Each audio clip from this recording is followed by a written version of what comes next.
Oh, it's not? Oh. Perfect. There it is. All right. Hello, and well, someone is. Oh, someone's watching a large. A Okay. large group. Nice. A large group is watching us tonight. We just Hello got raided. and welcome to Odyssey of Eternity. I am DM Kenneth, and this is Ravenloft, Darkness and Sossal. Thank you, Marquis, for the raid. It is very much appreciated. So, Ken, your D&D Beyond attachment is the wrong group. thank you for letting me know that. Hey, got a nice follow. Thank you so much. Last we left off, we missed last week, unfortunately, due to illness. This week, however, we are back, and we have started back. The party had gotten to new NauPau. They had found their way through the walrus gate. They found after encountering a strange woman on the Sea of Endless Mists, known as the Enver. With that, she ended up telling she'd meet up with you later in the city, but she was going to go in a different way and scout out things on her own. You guys had entered through the Walrus Gate, in which you chose to do. And in doing so, have entered the city of New NauPau, the not quite capital, but the main hub of this region. Telwyn, you've never been here yourself, but you've heard of this city. You know that this is the city that was rebuilt after the destruction of the original NauPau city, which was the old capital of Sossal. After a while of it being rebuilt, things have come back, and this is one of the largest cities now in all of Sossal that is left. So, if you guys look on the map, this is just a snippet of the city that is New NauPau. What, you mean you didn't want to make the entire city, Ken? This took me more than enough time. What? I feel gypped, Ken. I want the entire city. You were told that if you followed the main road, you would get to the inn. This this inn is called the Burnished Pumpkin. And you were told that that's probably going to be one of the most hospitable lodgings in the area. Also, probably the best place to find work if you were short of coin. So, what would you like to do? The city is large, bustling, has a large stone wall that surrounds the entirety of the city.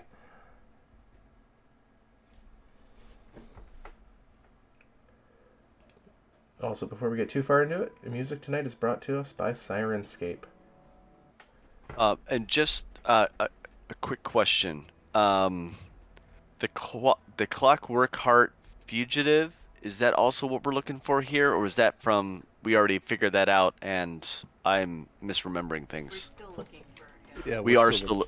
Okay. Yes, you Thank were you. you were looking for the Clockwork Heart individual, and you chose to come here to help pursue leads to try finding some sort of way to maybe someone in the city has heard of this hermit with the Clockwork Heart.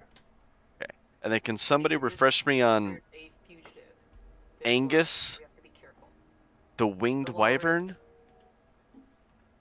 Angus Angus is is the walrus. my new BFF, besides Vita, of course. He's my new fake. He's like more of a friend of me, I guess. He's the dude with the walrus mustache at the gate that we came. Ah, Yes. okay, Walrus thank you. Gate, he's the I- guard He's there. the one that I said after the description looks like the father from Cloudy with a Chance of Meatballs. Oh, and he was telling us to go to the Winged Wyvern. Yes, Winged Yes, because Wyvern. it is run by his brother. That's also right. said to to not like openly declare our allegiance with this fugitive guy, because we will make enemies if we do that. All right, Yeah, thank we you. could. I am Yeah, now but caught up on my we're not notes. allied with him. We're just looking for him. We're hunting him Right. down, Yes. like bounty hunters. It'd be Yeah. fun. Just nicely, of course. With pointy objects. We heard his name is actually Leroy, so we're trying to prevent him from destroying everything. You know those Leroys. Goodness. All right. Well, I guess So, to the inn?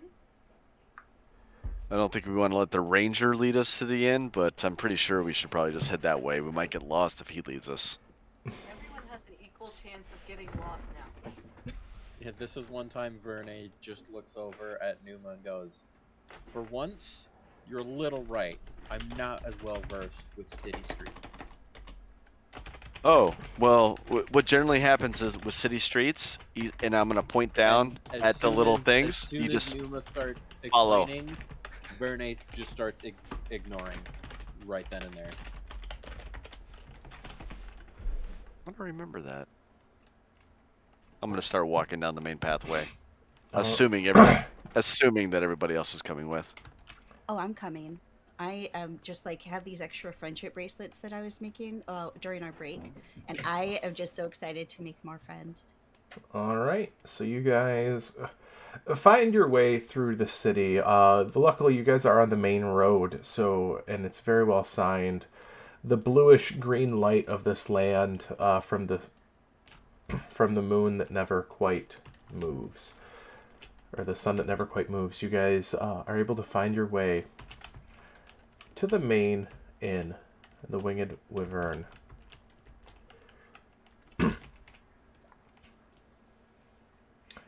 This inn is incredibly large. It has a red thatched roof, large wooden balconies and railings all about it, torches and lights all throughout. And almost in a, I don't want to say Germanic style, but almost very reminiscent of like that vintage Germanic style with like the white walls with the wooden support beam decoration and stuff like that. The one thing that stands out about this place is there is a graveyard that stands directly across from it in a small little park area. Pay no attention to any of those minis in that graveyard. I don't like them there, Ken. We see nothing.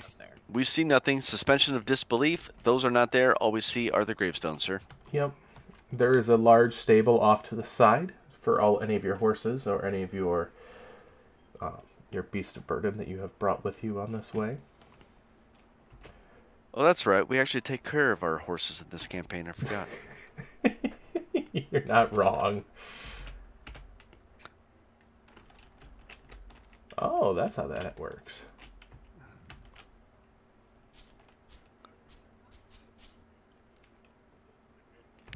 So, need to lower that just a little bit. You guys find your way into the Bustling Tavern. Things here are quite raucous and loud. Music being played, drinks sloshing across the tables, food and drink all throughout as you find yourself into a very well lit and very popular bar and tavern here. You see a bartender at the back of the bar with almost an equally walrus-like mustache sitting there. However, his mustache comes down into the most glorious mutton chops that you guys have ever seen. As you can hardly even see his mouth. The mutton chops come down almost like a half a foot from his chin. And he waves you down. Aye, what can I do for you? The name is Angus. And you're in the Winged Wyvern.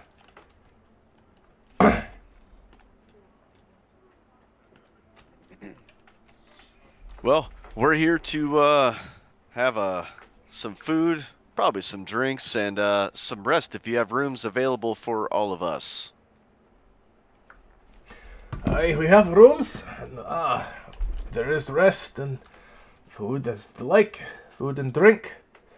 We have the best fare in all of New NauPau. And you can take my word for that. Rooms are, let's say, 4 silver a night. Per person.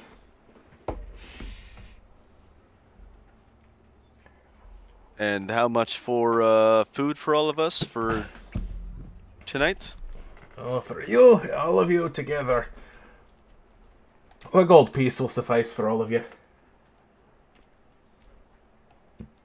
Depends if you want more or anything exquisite. It might cost you a bit more. You like some of the good wine? It might take you a bit more money. I'm gonna hand him 2 gold pieces. Okay. Rooms, food, and then a nice wink as far as just keep the glasses coming. Aye, I can do that for you. My only ask is you keep your weapons stowed away while you're here. Don't start any fights, and if a fight does start, please take it outside. This is a respectable establishment, and I don't like the city guard coming in here. They are. Do you hear that? They are Did a you hear bunch that, of bullies Verne? in this location. Keep your weapons.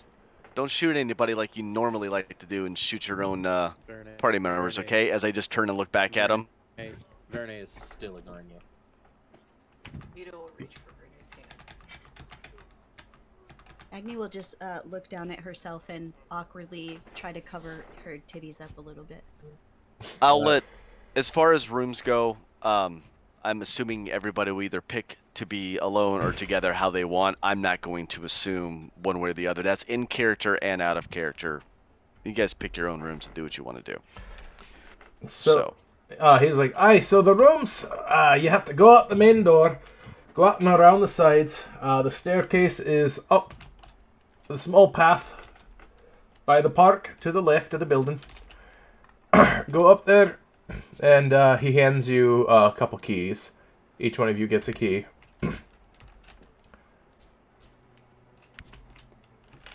Rooms are upstairs. There's a fireplace, a sitting area if you'd like to warm your bones before. 2 beds per room. So you can, unless you want the innkeeper suite. That one has 1 large bed. 4-poster affair, you know, fancier. Oh, that sounds great. Hey, Telwyn, I had something I wanted to talk to you about tonight. I was going to teach you a couple things. Okay. I look a little lost for a second. I'm like, Right, I just really needed to talk to you, so this would be a great opportunity. okay, that'll work. Balin is going to take a drink and start working the room, trying to get rumors, information. Of course, we're a great band of bounty hunters looking for any quarry that may be posted. See if there's like a job board, wanted posters. Yeah. So you go about, and you see in the end it's suspiciously lackluster in the, like, a bounty board or job posting thing that most inns usually have. However, you do hear from people, they do have a blacksmith on staff and a training yard right in the back. And you can acquire just about any weapons and or gear that you might need all through this Winged Wyvern Tavern. You also hear that rumors that the town's guard here, they're the ones that usually delegate all of those jobs. The bounty hunting, the stuff like that. And to the common folk, they tend to be a bit of bullies here. They everyone gives them the utmost respect. However, their dealings are often heavy-handed whenever they have to be called in to respond for anything. Well, less talking, more force, basically.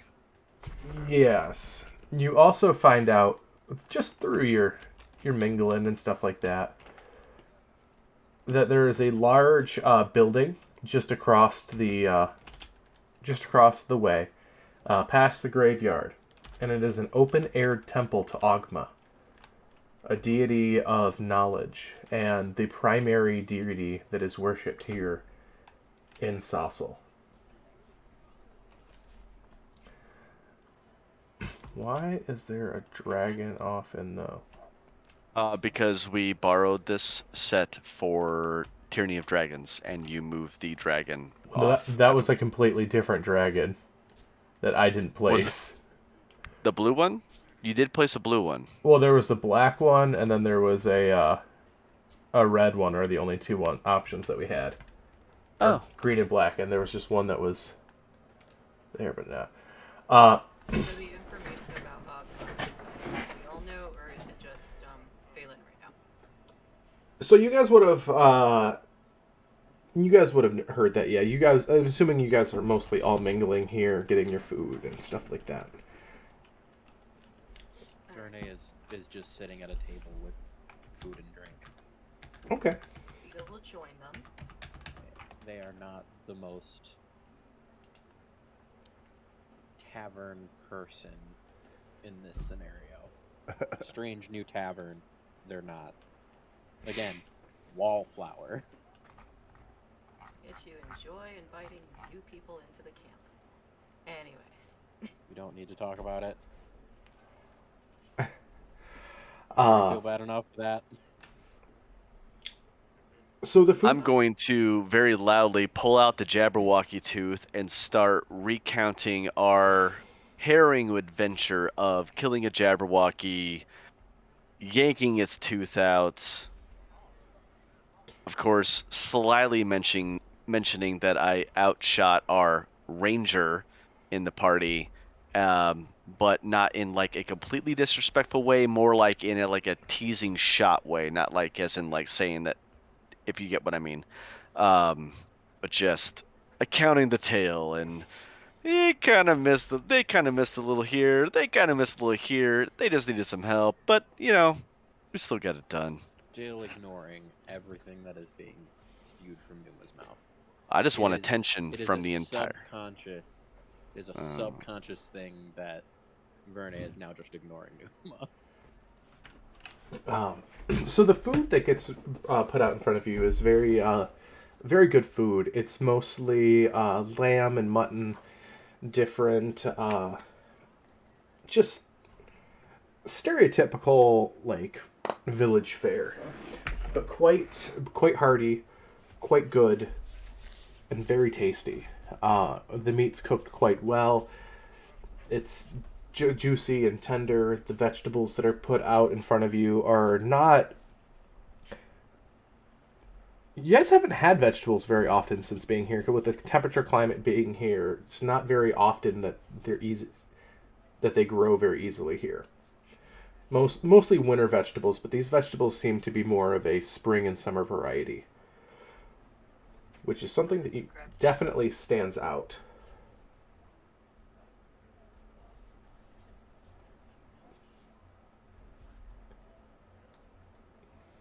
I will also, if possible, try to catch Agni's eye and give her a little wink.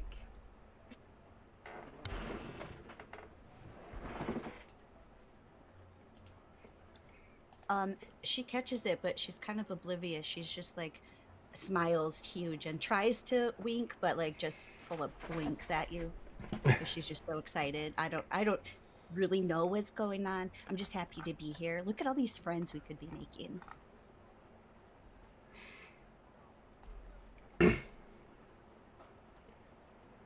So as you guys are sitting about, you guys are talking about a very incredibly intoxicated man sort of crashes, like stumbles into a table over in the corner and just sort of comes like to a seating position, and he's just boasting. You just see as he's waving, trying to speak with his arms, as one of his arms are literally missing. Uh, and from the bandages on his arm, it seems to be quite a recent occurrence. It's like from the like just past the shoulder a little bit, so it's like mid upper arm is where the amputation happened. Oh my! What is this? He's ranting and raving. The undead, they've come back. The Temple of Artemis says they have them in check, but nope, they don't. No, they don't. You hear the bells at midnight, and the ghosts will raise in the graveyard. The wee beasties, they'll rise. And someone just sort of, oh, you're an idiot. You don't ever go into the graveyard at night. You leave the gate locked. You do not go in. There, I heard a voice. It sounded like my daughter. Ran in there to go see if she was there. And oh, the undead, they rose. Tell you what, took me on. Valen will walk up to him and poke his stump. Does this hurt? Ow! What are you bloody doing? Wait, so was she there? Ow! Is he like protectively keeps his stump away from you? It's fresh. As you did that, you've seen the blood in his face just drain out from the pain of it. I'll heal him. I'll cast a Cure Wounds on him. He looks at you. Thanks, but it ain't gonna fix it. As he waves his stump at you. No, I thought I heard my daughter. I went in and, well, she was there. But the wee little one screamed louder than anything I've ever heard. I look at the gentleman sitting there, and I'm gonna be like, "Are you sure that you didn't just meander from here over to there after about 10 too many pints, and you were hearing whatever you were hearing, and like making sure that it's not like this guy, this is a constant state of his existence?" You know, I normally would agree with you that maybe I had one too many to drink and I walked over to the graveyard and blah, blah, blah. But the thing is my arm's missing. I don't know how me drinking caused that. Well, I mean, there's accidents, falling down, accidentally cutting it off, completely forgetting that you got into a bar fight and somebody cut it off for you.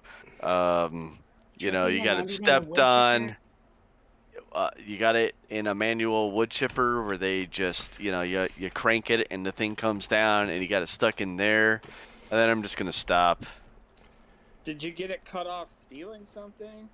Like as you say stealing something, he like attempts to stand and just in utter indignation at you. And he's still a large man. He stands close to 6.5 feet tall. Very burly. What's that? He's a little shorter than me. Yeah, as he's like, "You dare accuse me of stealing?" It's a question. If you were a little more sober, you'd have understood it. Well, somebody stole your arm, so that doesn't mean that you didn't steal something from them and they stole your arm in, you know, response. Okay, you guys, he's obviously the victim here. He went into a graveyard because he thought he heard his kid. She might have been there. Maybe she was already undead. I don't know. She probably got killed there. And then he just tore his arm off in grief, obviously. Well, he ran into a sword, he got disarmed, and now we're here.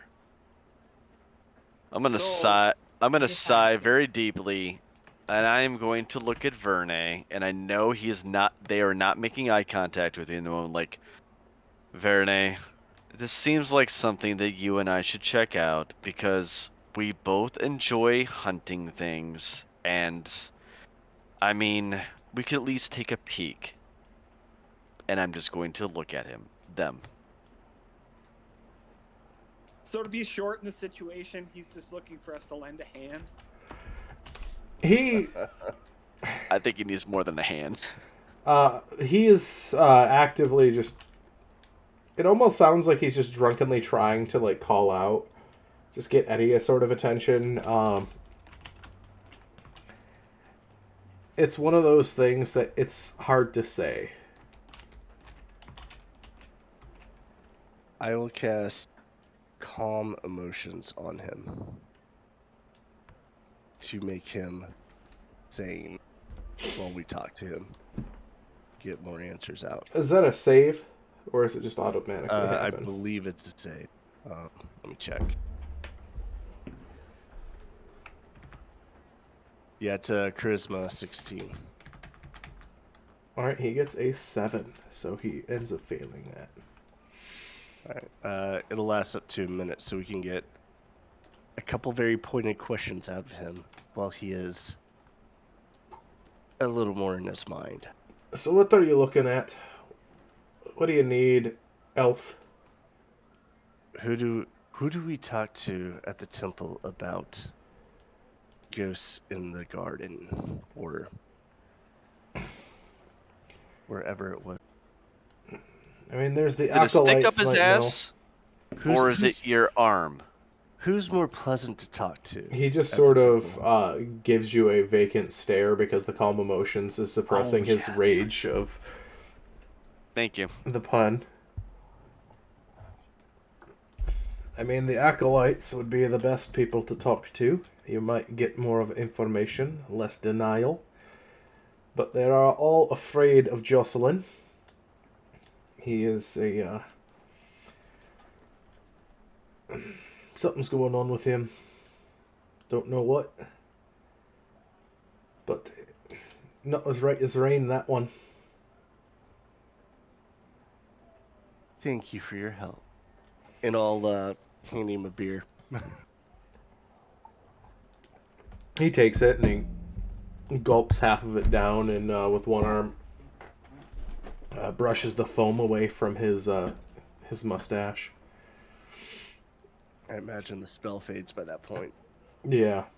And don't worry, sir. If we do find your daughter and she has already been turned into a monstrosity of any sort, we will put an end to it and lay her to rest. Don't you worry. I'm very good with children. Thank you. Appreciate it.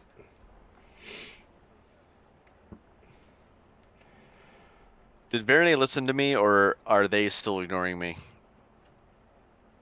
You can tell that they heard you, but they're not giving you an answer. Okay. Well, with that, I'm gonna go take a walk outside. There, Mr. DM, False God Ken. Okay. Are you heading towards where are you going? Well, he said the graveyard. I What don't time want of to day go. is it? It's currently I think you guys rested outside the city walls and then went in early morning, if I remember correctly. Correct. No, we did. Didn't we? No, we broke in. No, we broke in. It's late at night. We broke in because we didn't want to wait. Yeah, because the city gates were closed and you convinced the guy to let you in. Yep. Or is I that don't different? remember that. Or is that I a think different that's a camp? different campaign. Yeah, we didn't Sorry. break in. I think made we friends. I think we lately. rested because we came in with someone else who we asked if they could give us information, and they're like, we probably shouldn't be seen together if I'm going to gather information for you. Oh yeah, the Yeah, she went into the city Me too. earlier than you guys, and then you then guys came in That's a right. little later in the day. Yeah. I think we like short rested or something Yeah. at the very least. Yeah, no, you got me going on the right direction. Yeah, and you're right about that. I was mixing up two different campaigns. Thank you. Happens. I a was like, I bunch don't of think open that's... spell slots, so I'm pretty sure we rested at some yeah. point. I would just run out, walk out calmly. I shouldn't say run out, and just take a look. Take a look at this graveyard, see if like there's really actually anything out there. Oh, I'm in. I love graveyards. You know, just take a peek, see if there's a bloody arm hanging out there. I don't know. Yeah, And maybe we can reattach it for this guy, and he's gonna be so much happier, and then we'll be friends. So coming out to the graveyard, you see there's a low stone wall that is surrounding this place, and a singular wooden archway that is with a small wooden gate that blocks the entrance. You see plenty of what do you just call them? tombstones. Of tombstones. Pay no attention to these. This is where like the hide and then bring it back, if you can figure that out, would come in immensely Yes. Yeah. Still working on that one. So we only see tombstone. Got Yep. it. for you. Yeah.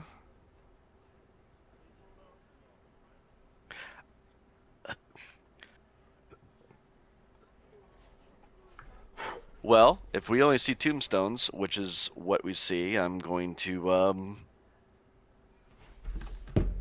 Perhaps we should talk to the okay. priest in the morning. Figured What it you out. just figured? Oh, yeah. 1 second. Figuring out something. We've only been playing with this for about 3 week. sessions now, 4 sessions, I think. Tailspire is brand new for us, and so just give our DM just a second. We're like I said, it's still fun. All right. Yeah. So Learning curve. Learning curve. Learning curve, you yes. see a graveyard. It seems a little overpopulated for the size of it, but pretty well kept. The stone wall is in very good repair. The wooden archway seems to be made out of some old blackened wood, and the low wooden gate that blocks it is also made of like the same similar wood. Well, I like to, since everyone's with me, and Phelan, you're with me, right? Yep, I'm here. Okay, cool. Then at that point, I just want to make sure that, my friend and trusted companion is with me, and, well, You one mean of me, them. right? We're friends. And Telwyn's with me. I figured you guys are all out here at this point. I'm gonna. I'm just taking shots. Let me take my shots. And I would like to come in a little bit, and I would like to make an investigation check to see if there's like a blood trail, anything that shows like maybe this guy like walked in, got it, maybe just got again an errant sword, something he ran into, All right. a shovel for all I know, and just and First then off, made up everything else. First off, you have to move. You have to open the gate first. Oh, so there is an actual Yeah, gate there? there's just no Okay. there's no low wooden gate that I could use that looked. Okay. When I hear Numa talking about this, I'm like more fascinated by how this is laid out, and I'm gonna give him guidance when he goes to investigate for Yeah. the blood trail. So Numa, you reach down to like unlatch the gate to walk into the graveyard, and as your hand touches the gate, you feel a hum of magic sort of course up your arm. Not like a hey, this is a dangerous sort of feel, but like a almost that like peaceful magic that you feel of a cemetery. Just that gentle calm of quiet, of a finality. Like a child holding your hand. No? Just Are we really gonna associate like holding the child as like finality? Because what? Well, And a dead child, obviously. A dead child, obviously. No, I'm gonna just completely ignore that right now, and I'll accept the magic for what it is. Like, okay, it's peaceful. This is a place of the final rest. Understanding that for what I can actually remember, and um, yeah, I'll just walk through, and I would like to just kind of look around and see if there's something. Do you want investigation or survival? Okay. Give me an investigation check here. While he's looking for that, I'm going to cast Detect Magic. Okay. We're gonna go with this, and How obvious is it if there's been a recent snowfall in this Uh, area? it's recent. It snows almost daily in this location. Okay. I'm gonna look at Agni and ask if she can determine if like this is truly like a sacred place of rest, like if the ground's been hollowed Consecrated or anything? yeah. 13 on the 13 on that, or if it was survival, would be a 14. So Okay. What were you trying to do? Were you trying to investigate or like check for blood with survival? see if there was blood, and if there was a trail. That's really what I was. If it was Okay. something that looked like it was like So that's more of a an survival check. accident. Yeah, so like if it was an accident, this guy's just trying to make up a story where he, the guy that accidentally shoots himself, but then tries to make up a story where somebody else shot him. It's Yeah. instead it's like, oh my god, I stabbed myself with my sword. Oh, I got to tell everybody that somebody tried to get me. It's yeah. So you find your way in. Is anyone else going into this graveyard area, or is it just Numa? I cast Detect Magic, so Are you casting I it as just a need to spell get slot or the spell ritual? slot. Yeah, I Okay. use spell slot. Uh, I you figured since we're already going live, we're not going to wait 10 minutes on it. yeah. So you cast Detect Magic as the low hum of necrotic magic radiates around the fence. Just around the fence. And the gate, by the way. Around the outside or Like the probably entirety both? of the fence. Okay. Anything coming from inside by the tombstones or anything like that? From standing outside the fence, you can't see anything past the fence with Detect I'll, Magic. I'll step inside. All Step right. inside. Walk this way. So you step inside through the gate as the Detect Magic changes. So where you've seen a small low wall on the inside or from the outside, you see an almost impenetrable wall of magic coming straight up. Almost like a box surrounding following the fence line. Oh, this is interesting. But I still only see the box. Yes.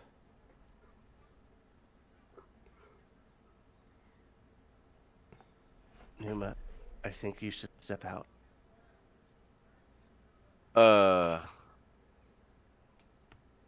You Is don't there still a blood trail? I'm still kind of looking around as I you don't find hear. any blood or sign Oh, of a struggle.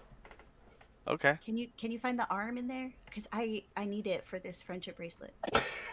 A quick, hearing that, a quick glance around. Is there an arm anywhere? Give me a perception check. Perception. Okay. We're gonna go with the pretty dice. You can do it. Pretty dice failed me. That's a 2 for an 8. So at least it wasn't like, still bad. So you are looking about for a bit. As you look over, as you think you see an arm, and you grab it, and it just seems to be a branch from one of these trees that's shaped Can in a I wicked, head in gnarled. and also go Nope. investigate? Because I really need to look for this arm. It's important. So you, There's no arm in here, and I'm just Phelan's gonna look at everybody. We need to get bucket. Okay, but I'll be real quick. I promise. No. I will Phelan's get getting a weird Get weird out. vibe. 22. I'm telling Get you. out. Yeah. I have learned to follow with his Hey. vibes. When he starts talking about Phelan that, is not in the. I'm gonna cast Detect Evil Okay. and see if there's actually an evil presence here. So what is the description of the spell there? Also, Agni, you pop your head in as they're leaving. You don't see any arm with your 22 check. Okay. I'll be sad and frown, but leave. All right, and then Telwyn, what is the wording of that spell?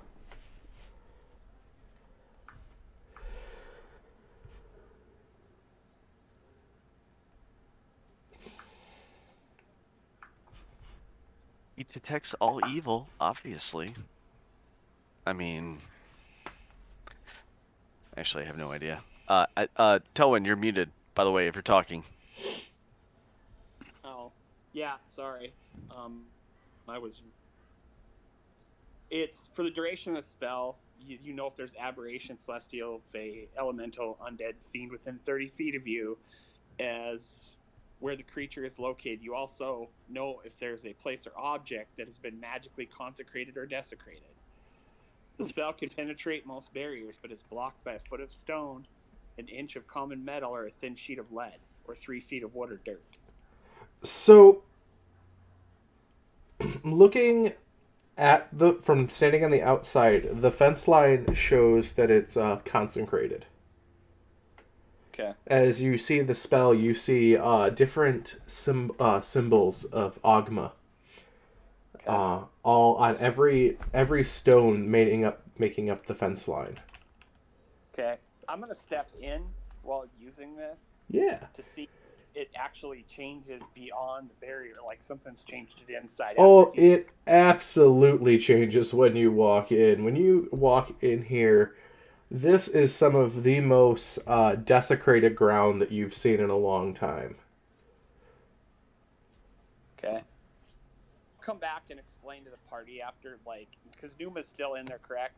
You're still Numa, inside. everyone stepped out. Okay. Oh no, I well, followed Phelan. I was like, Yeah. Okay, well, I'll go in long enough to do this and like look around, and then I'll come back and explain, reiterate what you just stated to me and the party, that yeah, this ground has been desecrated inside this barrier. So whatever is perceived on the outside is way different than what's going on the inside. How strong of a spell is desecration, Telwyn? It's well, I have a question though. Telwyn, is this on the outside protecting everything else from what's in it, or is it hiding it? I believe I- it's hiding it. I'm gonna guess Phelan's right, and it's hiding it. But that's that's my assertion, but I don't know truly because this magic's a little more in depth and further than I've ever studied. So I'm a little bit kind of. Me, Would this a mean that? spell I know. Does this mean that Ogma's really an evil person? Well, Agma's not, but it sounds like the head priest might have something Oh. going on, at least according to the fellow that we He's been spoke with. tainted, perhaps, Phelan. Possibly. Well, we can always try this, and I will step in just inside the area, Okay. You can and put me in. will Put me in with Phelan, because I will I'll. cast gonna dispel scan. magic on the desecration area. I'm gonna give him guidance when he goes to do it. All right. As you go to do this, it seems to be a much out of your ability to dispel this. I can't even roll on it. You can certainly try. DC equals 10 plus the spell's level. You got to be 19 or above. You got this with guidance. You got that magical D4. Woohoo! Does guidance work on that? I don't think so, does it? It works on a check. You also have the Yeah, this magic is an of ability check. friendship. So just harness that. We are the Care Bears, after all. So my question for you is, what exactly are you trying to dispel while you're in here? Because that changes what the DC of the things. the desecration, Okay. Cross your fingers. and that's He's at a the gate. He's at the 18 gate. total. That will not work.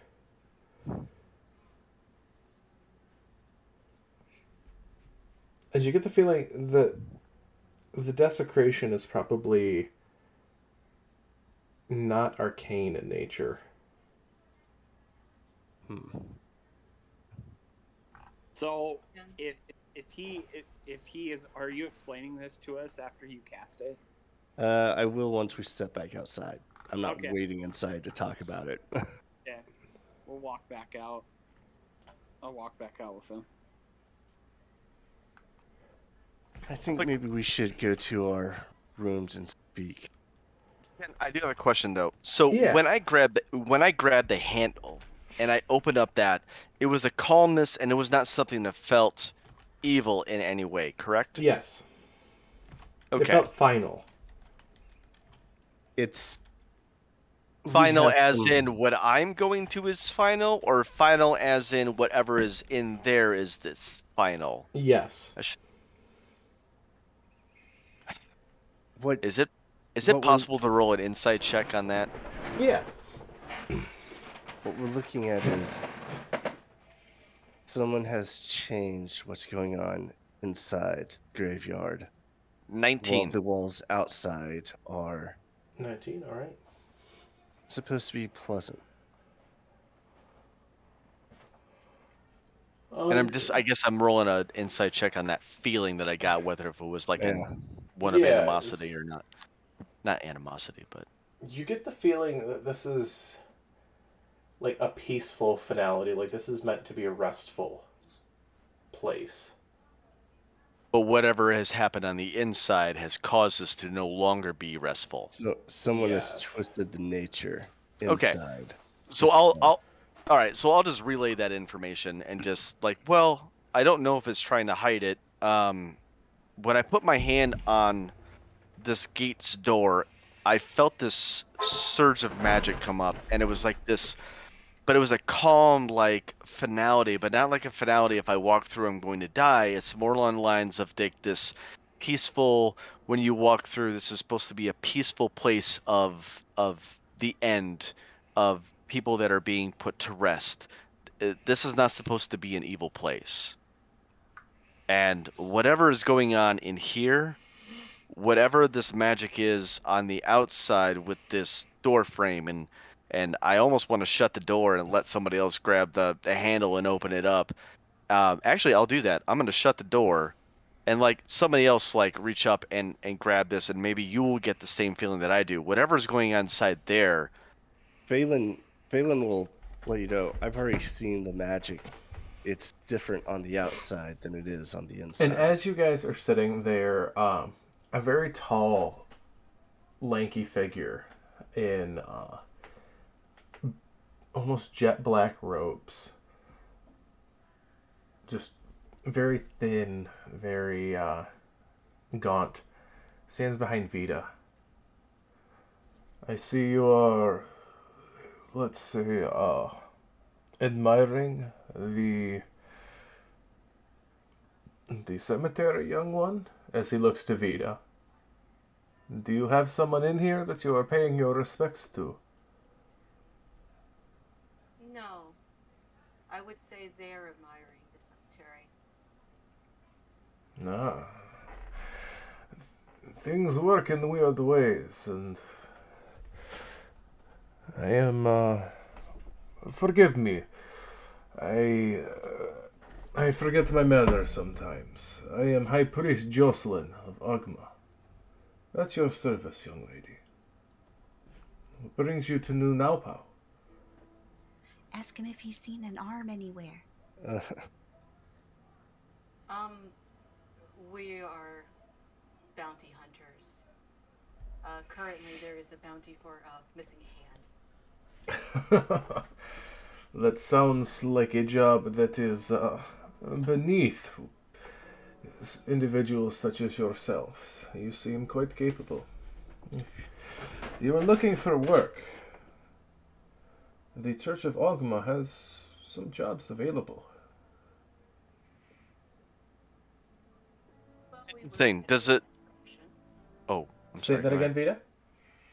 Well, we were headed in that direction, but we are currently touristing the cemetery.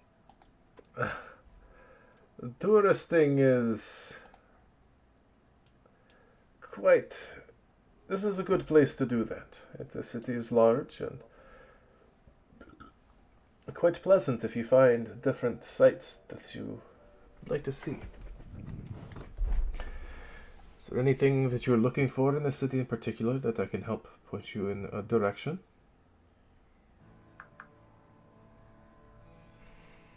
It will look to the others.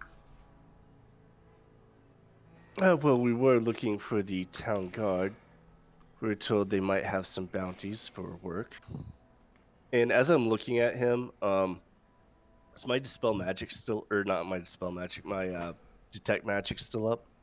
Yes, your detect magic still up. So is Telwyn's detect evil. Okay. Am I sensing any magic on him? Or from You, him? both of you guys are sort of sensing such just a blanket of neutrality almost over him, both magically and alignment-wise.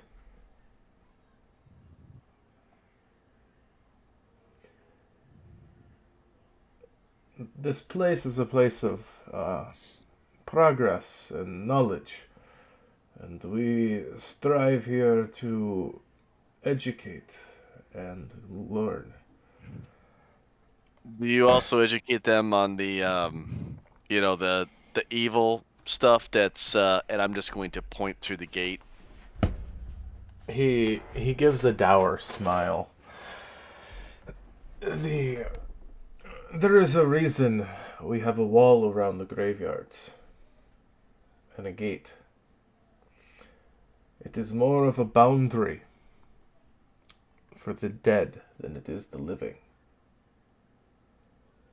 The dead cannot pass these walls while the door is shut at night. So something could technically have escaped. So there's this guy, and I'm going to point back at the inn. His name is Nubs.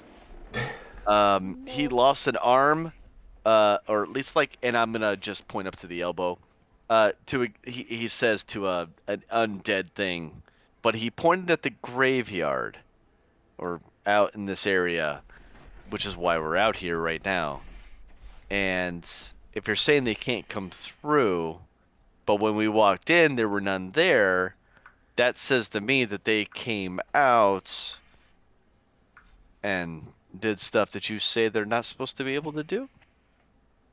Question mark? If someone goes in after the sun, well, the sun never sets here, but you know what I'm saying. At night, if someone enters the graveyard at night, it is not. We are not responsible what happens. The dead may not lie in peace in these times. This land, as you know, the dead does not always stay buried. So we erect the walls. The barriers consecrate the stones to prevent the dead from funneling out to the city. It is our sacred duty and oath here to protect the citizens of New NauPau. For if the dead rise, the demons shall not be too far behind. And the demons is what our Lord Aranvius Darkheart had fought many years ago and keeps us safe from them. So it is our duty. Yes, young one? As he looks to you, Vita. Do you mostly focus in New NauPau?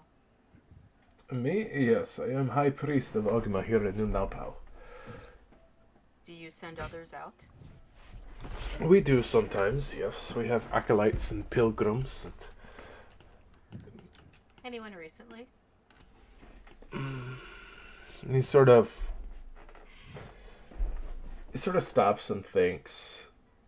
And you realize very easily his mannerisms are almost off. Like, he's very stiff in his movements. He's very deliberate. Like, it seems like he actively has to think about a movement before his body responds to it. So everything that he does seems almost comically over exaggerated a little bit, but not. So the stick is literal. Possibly. He's like, we did send a few out to the west to try. We heard that a small town far to the west got attacked by some sort of plant. We sent out some pilgrims with aid.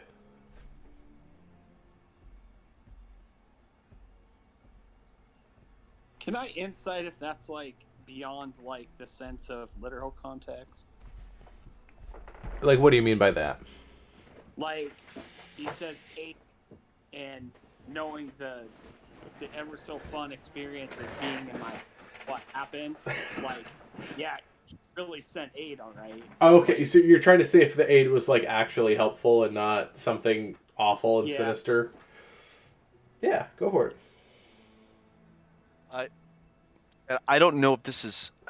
My character has small amounts of, obvious with being an arcane archer and being a ladrin. He does have some. I have some experience with magic and things like that. When you say his movements are deliberate, like he has to think about it and then move it, is this because of? And I don't know if there's a check for this. Which also might be insight, but is this something that looks like he is specifically trying to do, or is it because somebody is actually controlling him and having to think about how to move him? I'd say that'd be an insight or arcana, but that'd be a very high check, because that might be beyond... I'll do an arcana check, because I got a +8 on that. I'm proficient on that one. I got 18 on the insight check. Okay. Can I roll on that, or yeah, are you, absolutely. Or is, You okay.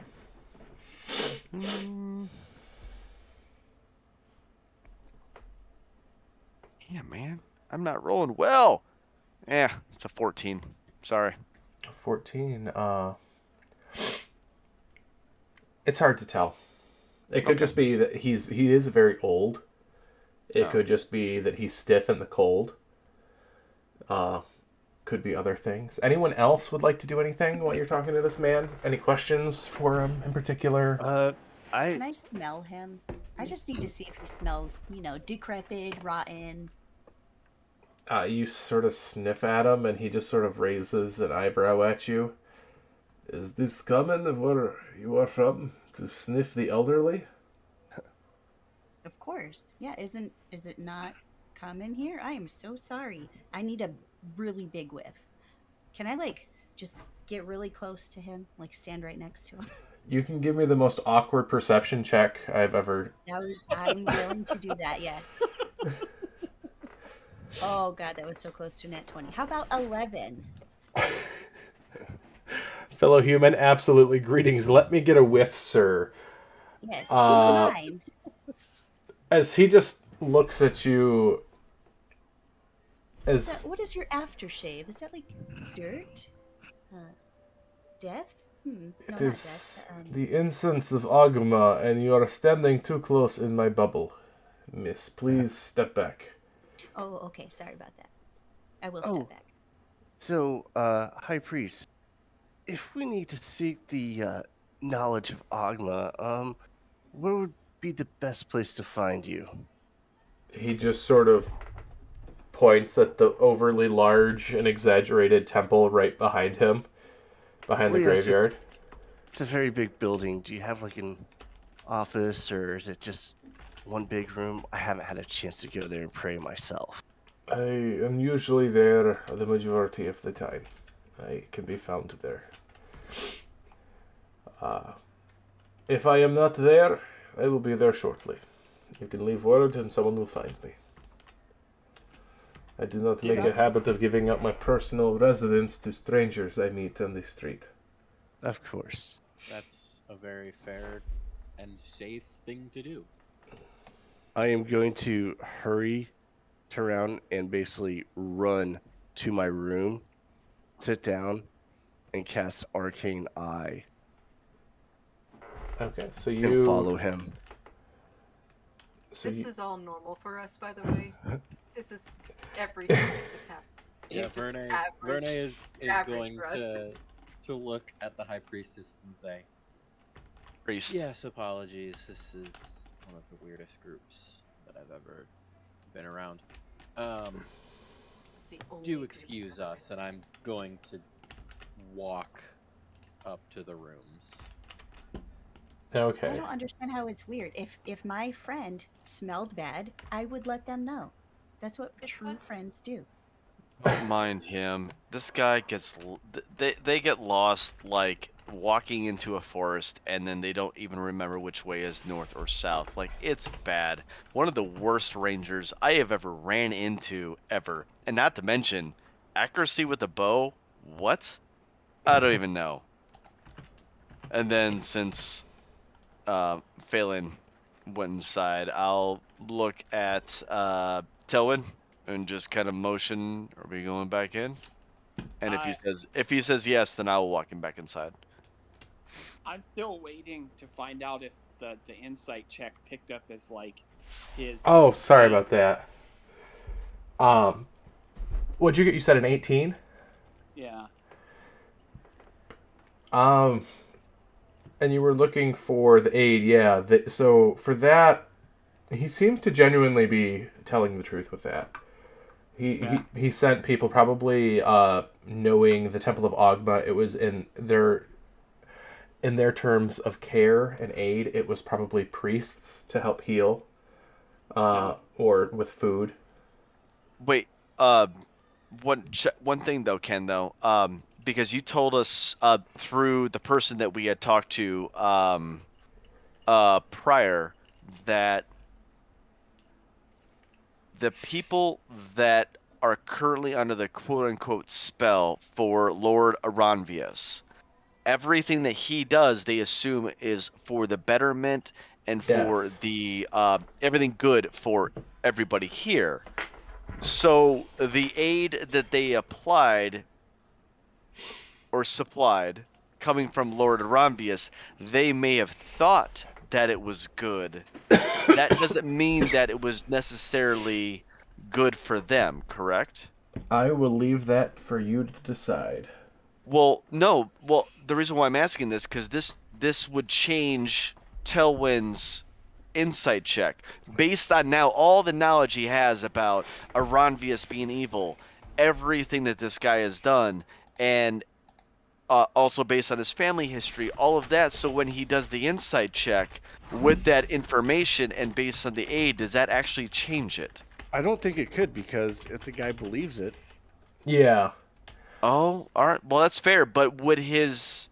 Oh, okay. Yeah, I guess I was looking more like Telwyn's new information. Would he be able to interpret that as in, no, this is bad aid versus good aid? Numa's just out there fishing. No, like no, I'm not. I'm trying to I'm trying to bring in all the past stuff that we've had, and Telwyn's learning all of this stuff about what is really going on, and does that affect how the insight check works on people that are still under the spell? I guess. Does that make sense? Yes, but it might be a bit more for you to. Might be a bit much to stretch that. That's fair. It was just something that kind of hit me, and yeah. Well, it's funny because like when he mentioned that or whatever, the people standing there at the gates talking to this guy would have seen this Telwyn get this crappy smirk on his face, like, yeah, right, when he was talking about Aranvius fighting the demons and all that other stuff. Like this whole moment of Telwyn being like, oh yeah, right, like pretty sure that's a crockish kind of ordeal, gesture or whatever, because it's like he talk, and he actually kind of went where I was going with the inside check, because the whole with what we've learned and what we know, it's that whole but he doesn't give off evil, so I can only assess that his aid, whatever the church believes is his aid, correct? Yes. Whatever he's got going on. So I'll look at Numa, and I'll be like, I'll just kind of nod and look back to the inn or whatever, and be like, maybe we should just go rest the day and regroup or whatever, and see if we can't talk to militia and find something to do here in town. And okay, I'll start I'll walk. walking. Yeah, I'll walk back inside with him too.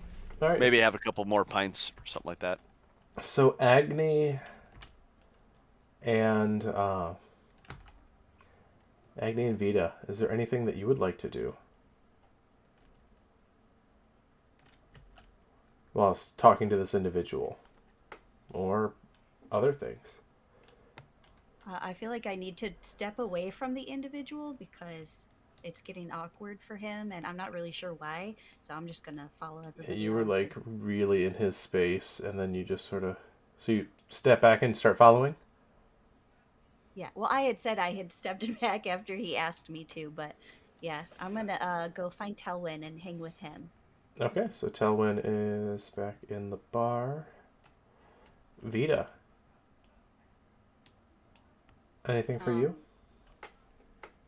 I would thank them for talking with us, and also add that they might want to put up a sign so they don't end up with lots of dead tourists about the cemetery, because tourists don't always pay attention to signs or gates.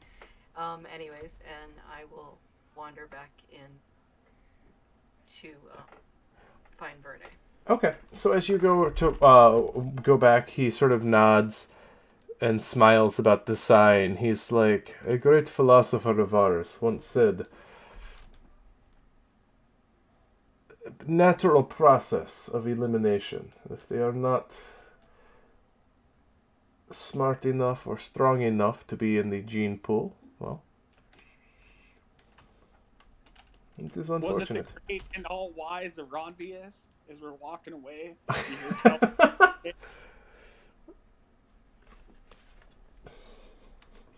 He just sort of, Ranvius is a wonderful lord. He donates deeply to the churches and helps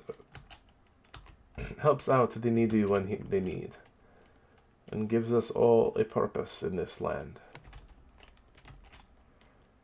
It is good meeting all of you. If you need anything to do, come find me at the church.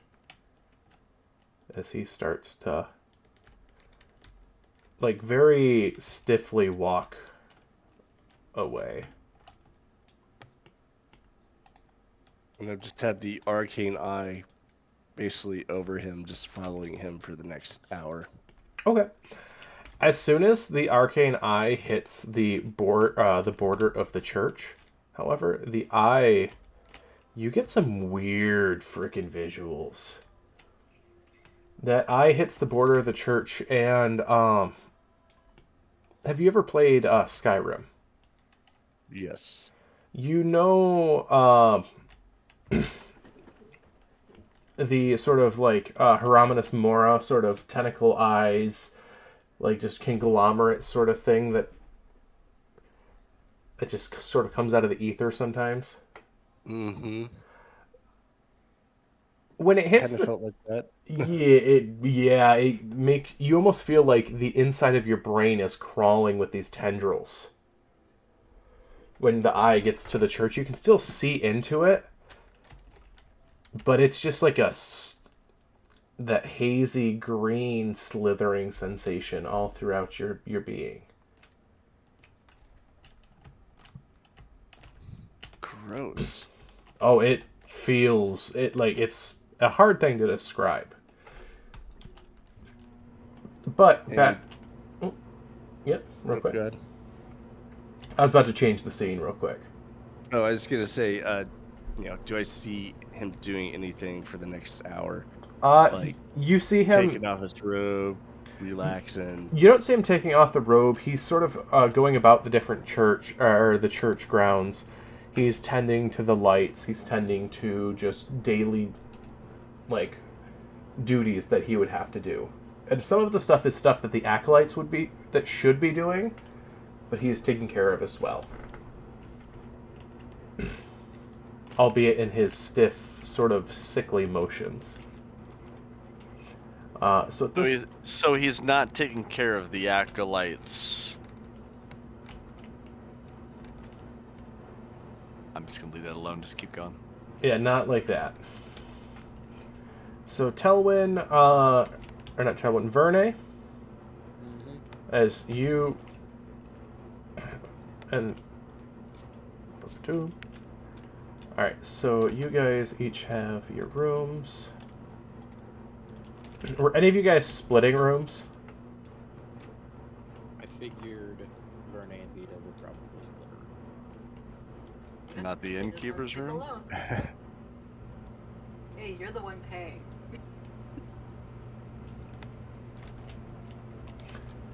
All right, so the door's I closed. believe Telwyn and Agni have the honeymoon suite. Balin and I would definitely bunk together because, Yeah. he and I are best friends. Like, what's up?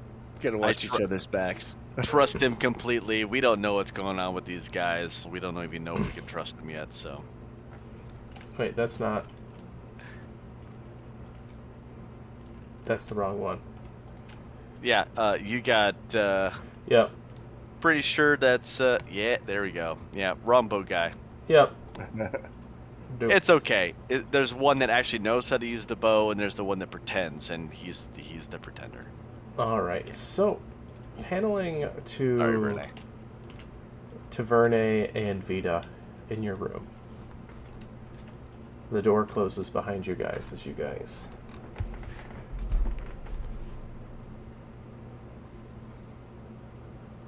enter your room. I probably owe you something that's very hard for me to say, which is I am sorry that I was very aggressive in my actions about last night.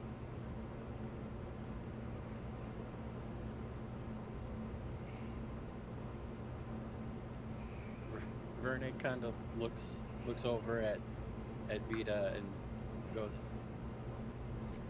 in what way? I could have at least not.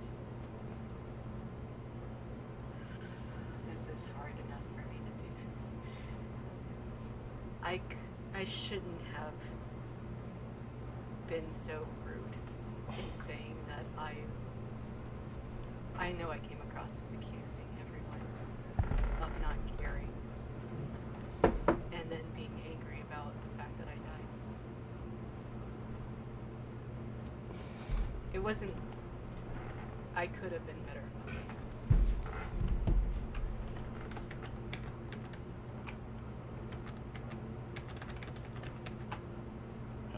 You see Verne's shoulders drop a little bit at the mention of what happened, and they say, honestly, I blame myself. I blame myself that it happened. I have noticed enough that I realize that I'm not the only one that was hurt that day. And that in the way I acted yesterday, I brought up everyone else's pain.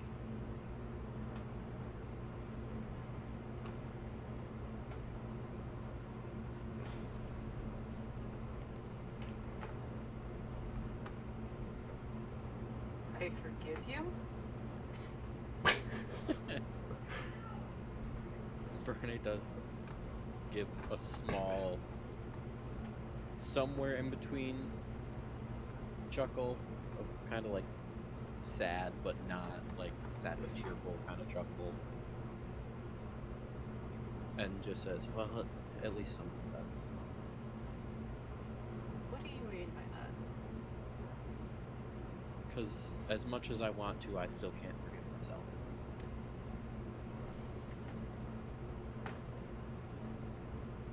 And as you guys are sitting there having this chat,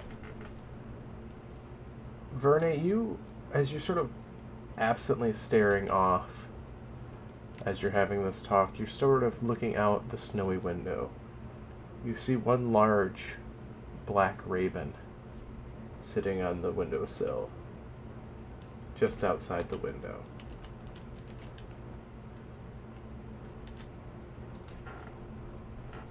Verne kind of freezes in demeanor, just staring for a second. Do the windows look like they can open? You go up and you inspect the windows. It seems like these are fixed paned windows.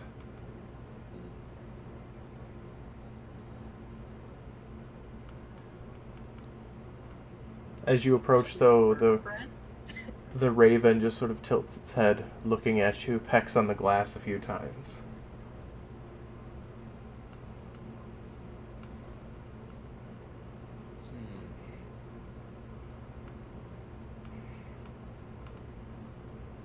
Verne is going to turn to Vita and say, I need to step outside for a second.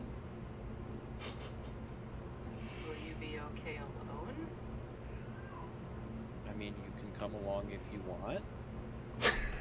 Yes. I don't like people alone, and I'm not afraid. That's fair. Verne is going to go outside.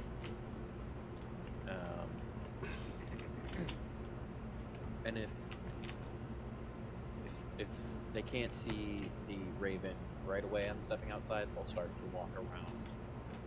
Okay. Towards where the wind would have been. So, See the raven. as you step out,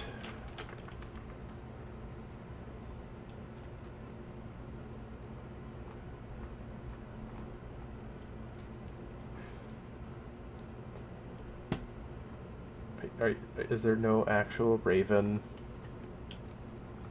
thing yet? Why would there not be? I'm trying to Is not. there a sheep? There's a goat, a pig, a shark, a goose, a very angry-looking goose. Definitely looks Canadian. Why do they not have like a crow or a raven? We'll use. Goose?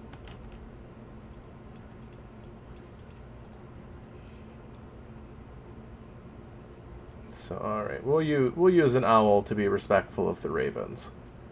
Suspension of disbelief.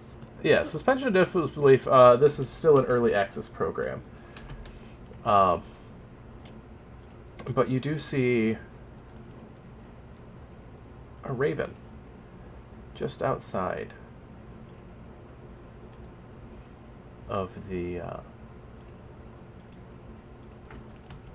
on the balcony, looking at you.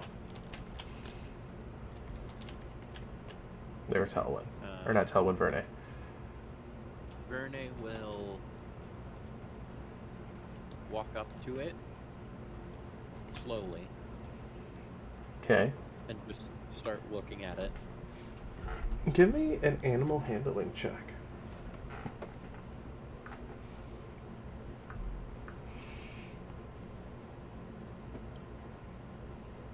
— 19. It sort of cocks its head at you. Its very intelligent eyes,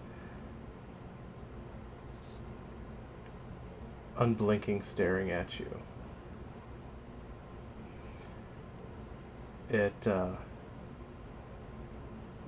hops up a little closer on the rail. Does it look like it's trying to get me to hold out a hand or something, or It's just looking at you intently. here, I'll hold out like a hand for it to like hop onto or anything if it's trying to. Okay.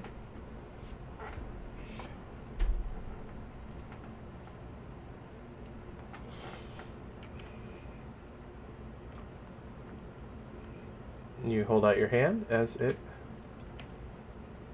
sits on your hand.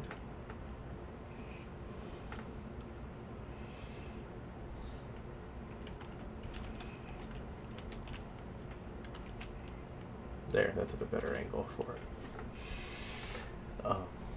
It sits on your hand and looks at you.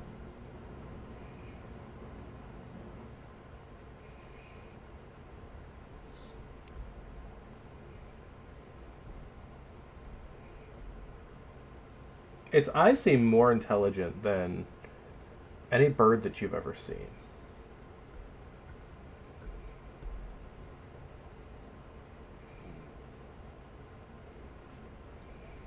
Its blue-black feathers, almost a black pearlescence in the light of this land.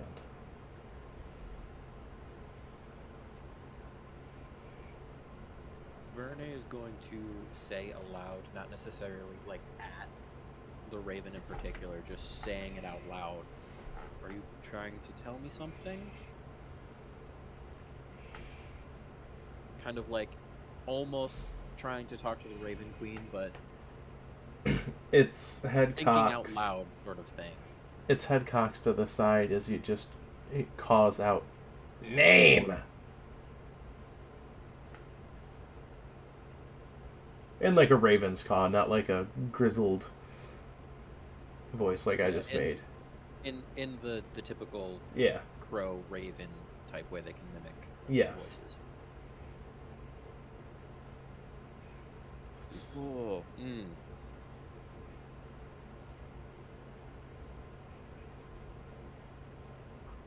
Verne will say, Verne? It shakes its head violently. "Name!"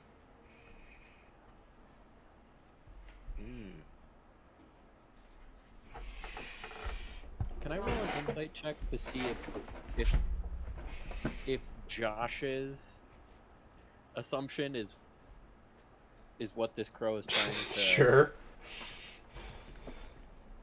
Yeah, that's a 22.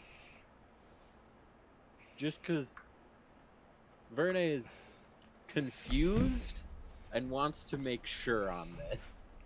Yeah, you assume it's probably wanting you to give it a name. Give it a name. Got it. Oh god. Ken, I did not think about this. Name! Jesus. Josh, you know me. I've put you on the spot so many times in I games. know. But I hate when this happens with something like this. Vita, you're also watching this as well. You see this raven hop onto his arm and caw out the word name. If you need to give the raven your name, I can leave if you want. Verne kind of looks over and gives a small chuckle like, no, I think it's asking for me to give it a name. Oh, then you better give it a name.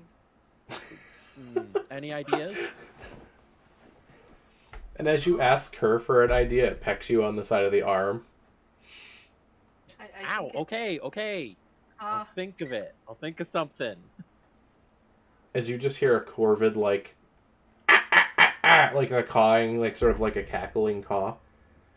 I think this is a perfect opportunity to ask our stream chat for ideas. Please share some ideas. What? Stream chat. Yeah. Stream chat. Any ideas for what to name this raven? And That's that how it ran into its name, Peanut Butter.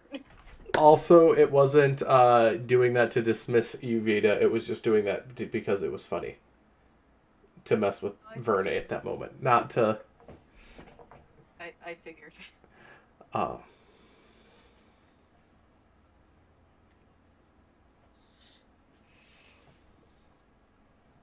God, why you gotta put me on the spot like this? so, chat, do you have any ideas for a name for this raven?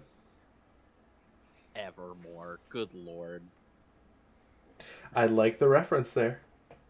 I like it. And turn off your obviously, phone. whoever's ringtone, that meant yeah. Ringtone, yes, not porn. My bad. The chat has spoken. Evermore. Actually, Schneidi, that's actually not bad, what you just messaged me. You asked for the chat. Schneidi is I not in the understand chat. this. I asked for ideas. And Schneidi just suggested, what is that, Iswa? For the elven word for wise? Yeah. I thought owls were wise. I mean, it can still work. I mean, ravens are definitely wise as well. Yeah. Ravens and crows are actually extremely smart. It's a good reference to the current figure being used in the stream. I like it. I think we'll go with Iswa. Okay. As you say Iswa, the head cocks to the side. The eyes flash. And on your arm where it was perched, you feel a burning as the raven disappears. You sort of grab your arm almost in pain as it feels like talons digging into your arm. As you pull off your glove and pull off your coat to see where it was at, you see the tattoo of a raven tattooed onto your arm where it was standing.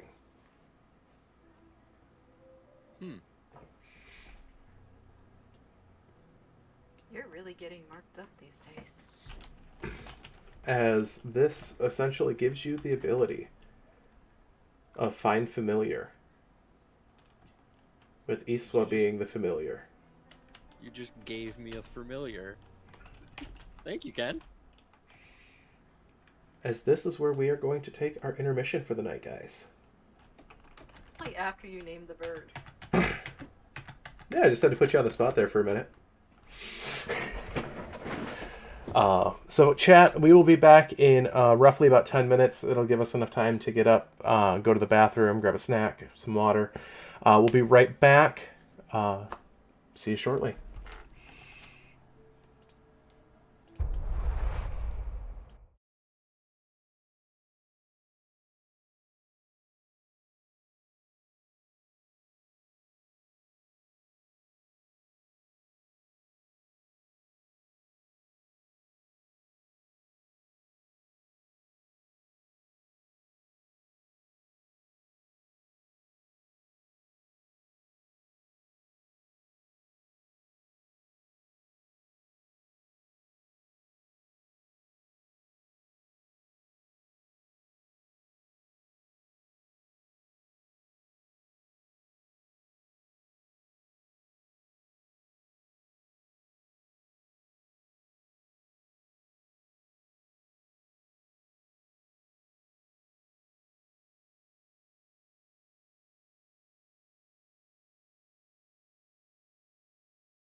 All right, everyone, we are back. By the way, welcome. Thank you for letting us, take care of our needs for a minute Um, and being patient. He's still showing be right back. It should transition here in a second, unless it's starting to act up. No, I'm seeing the play screen. Cool. So, right? Like needing to go to the bathroom or drink water, stuff like that, But, so, your new Raven is now ingrained with you. They're, as Vita and Verne, you are standing on this balcony, side by side, sort of staring at your newly tattooed arm.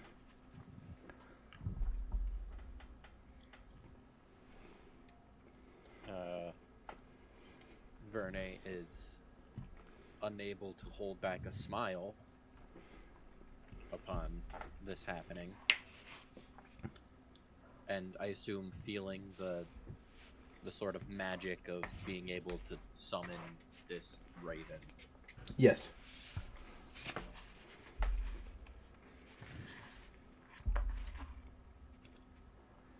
And just says aloud, "Well, that was something." It was. Is it alright if I kiss you? I'm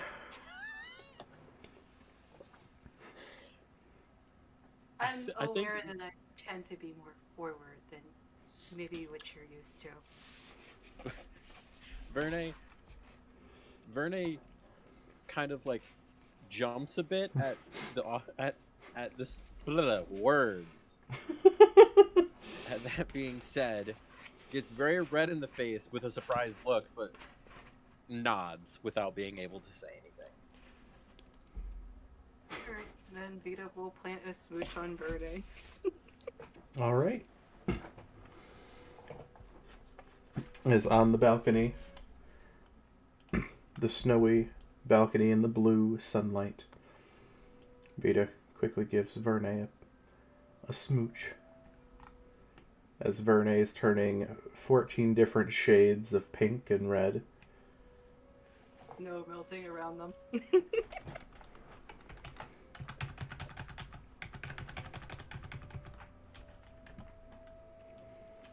And as we finish up that scene, we go back.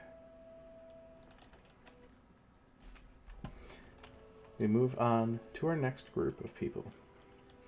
We're going to pan back down into the tavern area. As we have Numa, we have Telwyn, and we have Agni, all in the main bar area. You guys have populated a table relatively close to the bar. You see Angus working the bar, cleaning glasses and mugs and the like. Smiling and chatting away with people. You see wait staff coming and going. Bartenders and barmaids coming up and grabbing drinks and food and delivering them to tables.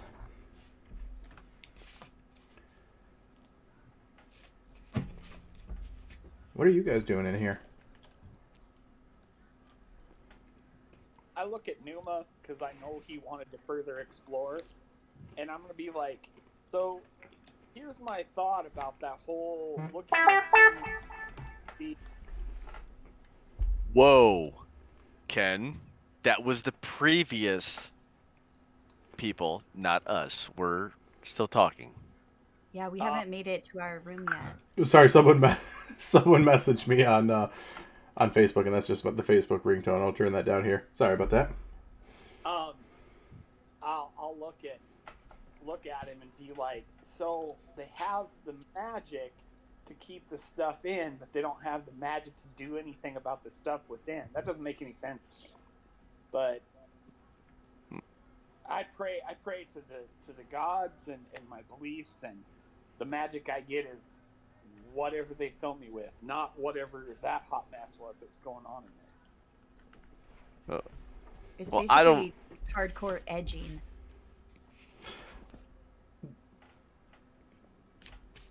really know. So I know a little bit about magic, and I'll kind of look at the bow and I'll kind of point to the arrows, and some stuff.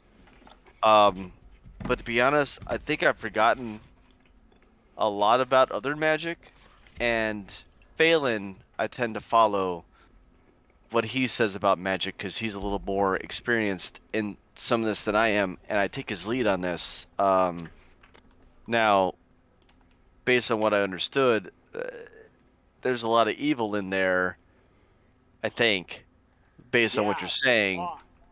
So, I mean, personally, I mean, I think that we should just get rid of it because then they could, use that whole wall thing and put it somewhere else, right? Why not just put it around the town and then prevent, I don't know, Yeah, evil from going in the town? I mean, doesn't that work? And I'm gonna I, give a questioning glance around like, does that work? I'll look at you and be like, I know that you can use divine magic to protect and ward a place, but I don't know to the extent of how big of a place. Like a city like this, you would have to have some like in-depth divine connection in order to ward and protect a city that's this big. But Well, well, I guess that's also my other question. So they say they worship this Agma deity, right? Um, but I mean, we're in this little box plane prison thing. And I'm gonna look around. Is anybody listening to us when we're talking?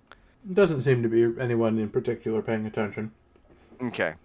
So we're in this little box plane prison thing, and obviously we know who is the good people and the bad people giving, tell when the we all know it's a Ronvius look. And I mean, how do we know that this Ogma person is actually, or a god, goddess, whatever, is actually good or evil to begin with? I mean, they could have put the word up, but what if they're just putting this thing up to like get as many undead in there as possible, and then it overloads everything, and then it kills everybody, and then they just make a bigger one, and then that one gets more undead, and then it explodes, and then they make a bigger one. Numa, Like, I thought you did a vibe check though, and it was very peaceful. well, it felt peaceful walking in, but like I said, I don't know magic very well, and like I said, that Phelan said that it was just really just there to hide it, and if it's just there to hide it, then we should probably kill it. Set it on fire? Or set on fire, kill it all. I I mean, and honestly, like it seems like a really good hunt. And here's the thing: is I think that we just need to get Verne on board because look, I know I give the guy a lot of shit for being a really bad ranger. And between the two of us, if you ever repeat this to him at all, I swear to God, I will shoot both of you with arrows. He's actually pretty good, but he doesn't need to know that. You gotta, give a little trash talk and, break him down to bring him back up a little bit. But anyways, I mean, that's the way I was taught. But, I think we need to get him on board. And, I mean, you've seen the little thing where he worships the Raven Queen. She hates the undead. Literally hates the undead. This is as far as that I remember. And I mean, and I'm just gonna point back, undead, and I'll leave it at that.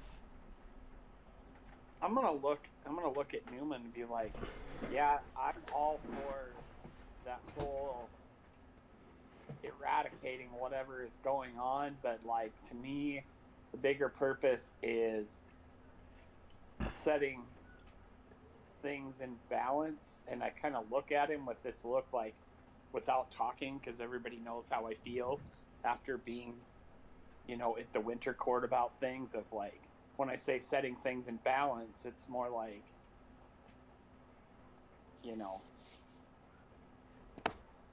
letting people, find their way home by freeing this place. But balance could also be, protecting the people here. But I don't. Can I use religion in the sense of like to determine if like Ogma's just relative to Sossal, or it's maybe it's got a further reach? Yeah, give me a Arcana check. An Arcana check? Or not Arcana, religion, yeah. I'm going to say for you at disadvantage because you're only from Sossal. That's the only place that you've known. Okay, well... being from this plane.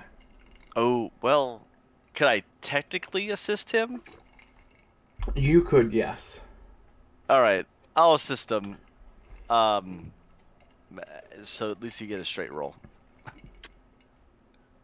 Okay, 14. 14. You would assume that Ogma's probably a force from all over, like that they are probably a very potent god. Okay. Because, like, I know they're not from here. I know about it because I've heard it from being here, but I could find and infer by discussing religion with them that they've heard it elsewhere. Does that make sense? No, that's exactly how I'm imagining things there. Okay. All right. I don't know, but like from what I understand, a little bit I understand about that religion, it's about balance and knowledge. And I don't know is like whatever's tainted in there is really a part of that plan, but that's also me just assessing, and it doesn't seem right. Like it doesn't. I mean, what if we leave here? And here's the thing: the guy said that they only stay trapped in there when the doors. Did we shut the door when we left? Yes. Yes. No. Actually, no. I don't think we did. We did. Ken, did we shut the door? Do you want to go run out of the inn to try seeing? Yes, because as I'm saying this, because I was about to say, as long as the door is shut, we're good. Is the door shut? It is. You specifically stated as you left, I make sure to shut the door. Okay. All right. Then I'll still repeat it. As long as the door stays shut, they stay in there. But here's the thing: what if somebody comes here to deliberately open the door? And I'm gonna do the nub thing once again, and obviously something got out and chewed off drunk guy's arm. I mean, still something is not right. Yeah. Or I agree. I just don't like I guess going forward it could be a clue to something else. I know we were looking for clues on and the one guy that was the hermit, and then I know we were supposed to meet back with I can't think of the character that split off. The NPC that split off. I can't think of the name right off at the moment. Because we found her out coming in from the shore. You as Dienver. Easy. Oh, okay. Yeah. Oh, I think about it and I'm like, oh yeah, she kept referring to me as Wildflower for whatever reason. And yeah, that's so sweet. I'm gonna look at Numa and I'm like, I don't quite get it. I don't get it. What her thing was with the wildflower thing. And, I mean, maybe it's the real messy hair. I don't know, but something. Whatever. Anyway, we're supposed to meet with her because she's going to try and find out information. And I don't know I don't know what's more important, I guess, because to me, they could both be leading to the same path. Because it's like, I look at it as, well, one thing seems to manipulate everything here, and the source of things is tied to that. So, I Wait, guess what if? how. Go ahead. Sorry, I was gonna say, what if somebody could cast? I don't know if any of our friends can have this capability. I do not, but what if we could cast some sort of magical lock on it so that random one-arm guy cannot come back and open it? If there's anything nefarious going on, we could try to lock it magically. But well, I don't know if that's like interfering with their religion or God. I don't know how any of this works. Like, a lot of times I just point and shoot. I mean, that's literally generally what I do. And some of what you guys were talking about is a little beyond my Phelan's purview. he's a smart one. Like, as far as this kind of stuff goes, like, he's got a better worldly grasp of a lot of it. Like, the whole spectrum of magic. You just like to get to the point. I get it. And Well, put for the the point most in. part, I do, but you know, well, yeah. I mean, I prefer to take care of things and just, hunt and kill and well, I don't mean kill. I mean like hunt and take care of and the things that are dangerous that they just need to be put down. Kind of like how that crazy thing with the tusks and the crazy eyes that I wanted to put down and then all of a sudden it went you guys didn't want to put it down even though it was rabid. And you guys were very confusing on that. And I'll just take a Yeah, drink. I'll take a that drink goes and that goes to the whole, like, it wasn't like something. I felt like it wasn't something that was inherently evil. So trying to cure it, I felt was better for it than because I'll look at you right now, and there's going to be all kinds of things you're going to get to hunt, and I will be by your side. Matter of fact, I will probably take some blows for you in the process. You hunt away, you shoot and ask questions later. I don't care. Just keep doing it. well, and I'll pull the Jabberwocky claw again. I was like, I've got one, and I'll put that back away. And I have this. There is a threat. This is what I feel. Is what's in there is a threat. Now I understand that it's being kept behind a magical barrier that I don't understand a whole lot about, but the way you described it is there's this evil and there's everything there. Well, what I feel is, um, go kill it. Put its head on a pike, carry it around, go give it to somebody. I don't know. That's what I think. And, Phelan probably has a different point of view, which is probably fine, and I would probably just follow along with what he says because he's generally a little smarter about the things like this. But, yeah, I personally feel that we should just go in there and just kill anything that moves and then just put it all down. Then there's no need for a barrier and then everybody's safe. And then Well, there's no more nubs and we're fine and people getting their arms chewed off for no reason. I'm more concerned with, and I'll explain. Uh, can you allow me this from understanding what the magic was that was there, whether like desecrated ground, and like explain to him that like it's the whole area inside that's tainted. It's not like a specific being, and so like anything that's probably put to rest there is going to come back. Yeah. Kill it And all. like it was obviously done with some intent. So Right. So if we just kill it all, then you don't have to worry about it. Just don't bury anything in there ever again. It's fine, right? mm, I would think that it would be easier to get rid of the magic, but then again, I don't know. Like that's why when Didn't Phelan Phelan morning, or didn't he already try that and it didn't work? Yeah, Phelan did try it, and it did not. It was not successful. So, I mean, we could just come in here. We could just go and we could like get a lead somewhere and or a job and take off and leave this town still in danger, or we could just not leave a city in danger. I guess so far it's we've heard one incident of this guy in there and something happening to him, but we haven't heard anything yet where people are getting attacked out the street. So I guess I view it as like there's a greater source of everything going on, and I'm more focused with that. But I look at Newman, I'm like, you're gonna understand why, and I'll just nod and take a drink or whatever and look at him like, but you're gonna get why. It's not that I don't want to. It's more I feel like. So it's only worthwhile if these things are actually attacking people, not worthwhile since they're just there, but they're a potential threat. Well, as you say that, you hear screams off in the distance outside as you see the man, you hear screams. You haven't investigated yet, but you hear screams coming from outside the tavern. I'm just going to look at Telwyn and with like I fucking told you.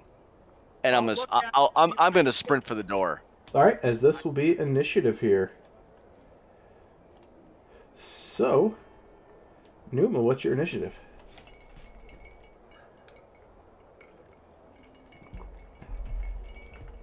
We're going to... Nope, we're not. We're going to go with the death dice. Or the skull dice.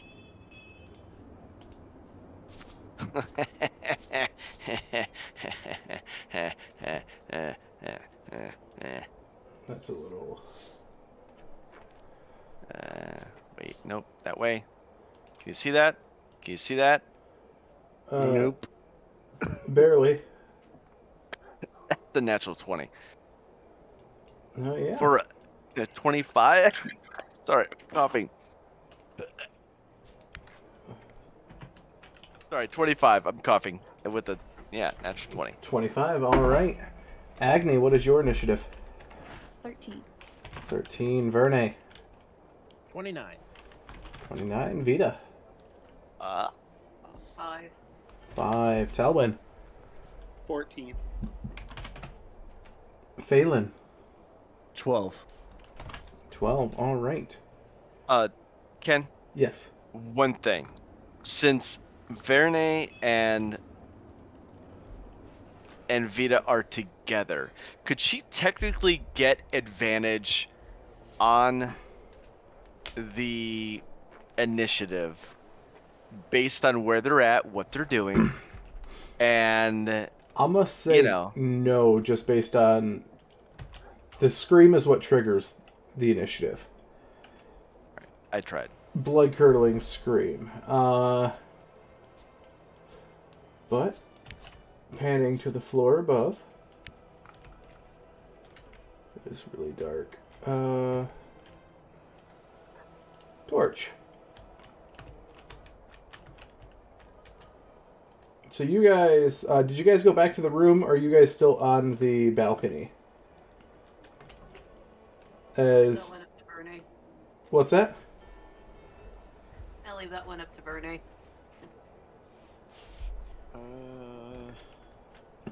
It was approaching dark as this is happening, so it is quite dark in the city at this point. Probably would have gone back inside. Okay.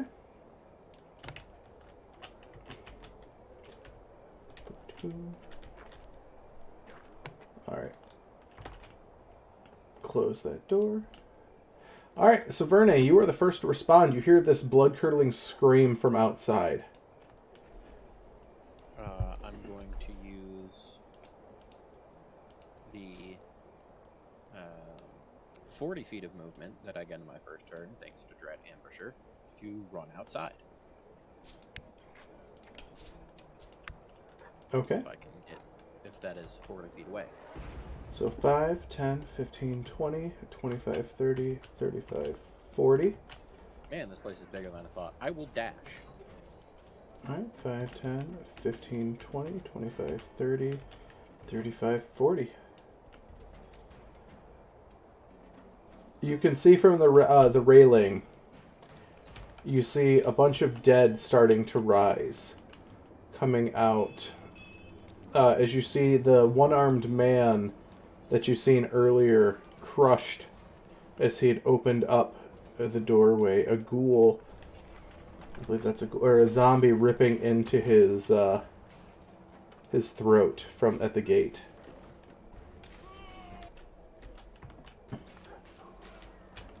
Wonderful. However, your angle of attack, it would be at I don't 3. have an action to attack it. Oh yeah, because you dashed. Yep.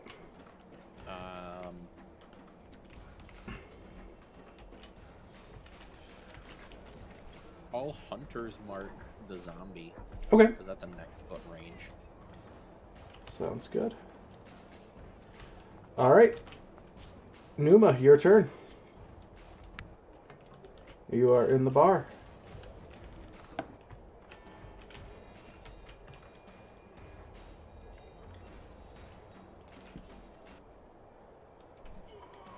Numa, you muted. Sorry. I would have immediately used my movement, which I believe is 25. 30. 30. Put you right there. And that's not going to do much of anything now, is it? I'll put you there so you're more in line with the door. All right. You can dash. So,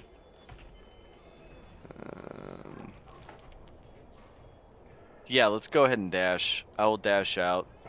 15, 20, 25, 30 puts you just outside the door of the inn. You see the man having his throat ripped out by the zombies. Everything is dark. You definitely either relying on night vision or the ambient lights in this area. Okay. So based on what I can see, the door's open, correct? The gate is open, yes. It All looked right, like the one-armed man tried getting back in there tonight as things were not quite friendly. Why are people so stupid? All right.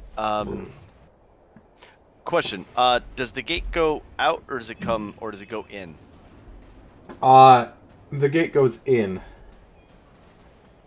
Okay, so it goes. All right. Well, that's just not gonna work either. Okay. Can I see anything within range of me that I could shoot? No, because you dashed. Well, I know that. I could use my fighter ability and. Yes, there is a zombie just at the gate. He's currently tearing out the man's throat. Okay, so instead, I'm not going to do that, and I'm just going to loudly turn back at the door and say, "Oh, fuck, the door's open. Get everybody to safety." And then that's going to be my turn. All right. So, going back here, you see a skeleton climb out of the ground, crunching through the snow. 5, 10, 15, 20, 25, 30. Skeleton runs out. 5, 10, 15, 20, 25, 30. 5, 10, 15. Half its movement to get out.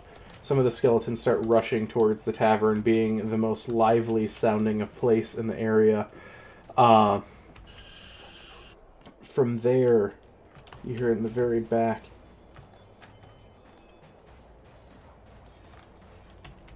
a little girl the spirit of a little girl rises out from a pillar.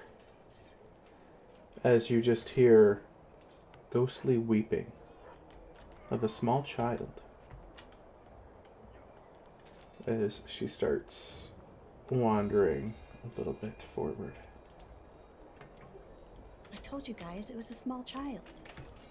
I want nothing to do with that.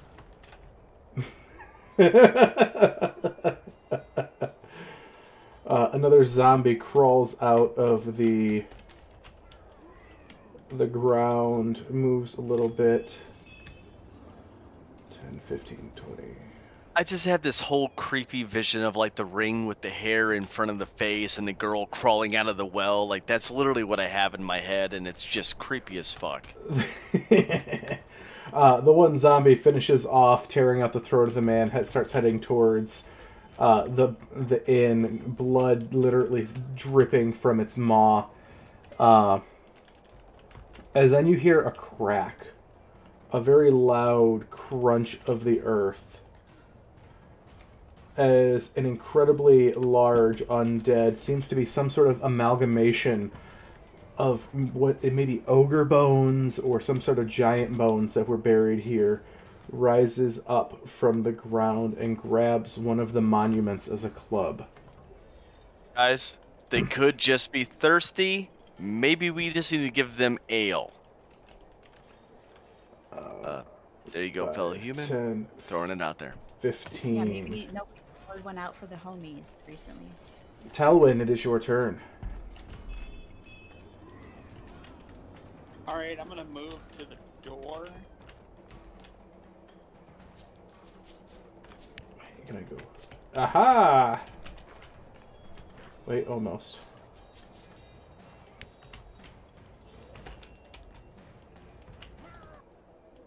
Five, 10, 15, 20, 25. 30 gets you just to before the door. Okay. As you see a horde of undead bursting from the graveyard. How close is the closest one? How close is the closest one to you?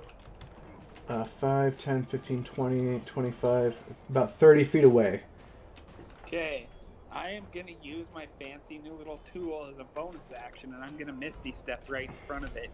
Take a swing at it. Alright. Thanks. Do you have any means of light here? You have some light here, so it's dim around here.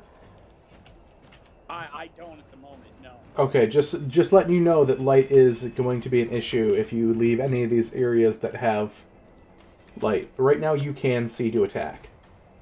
Okay, yeah, and you explained that. I just don't have a Yep. light at the moment, so.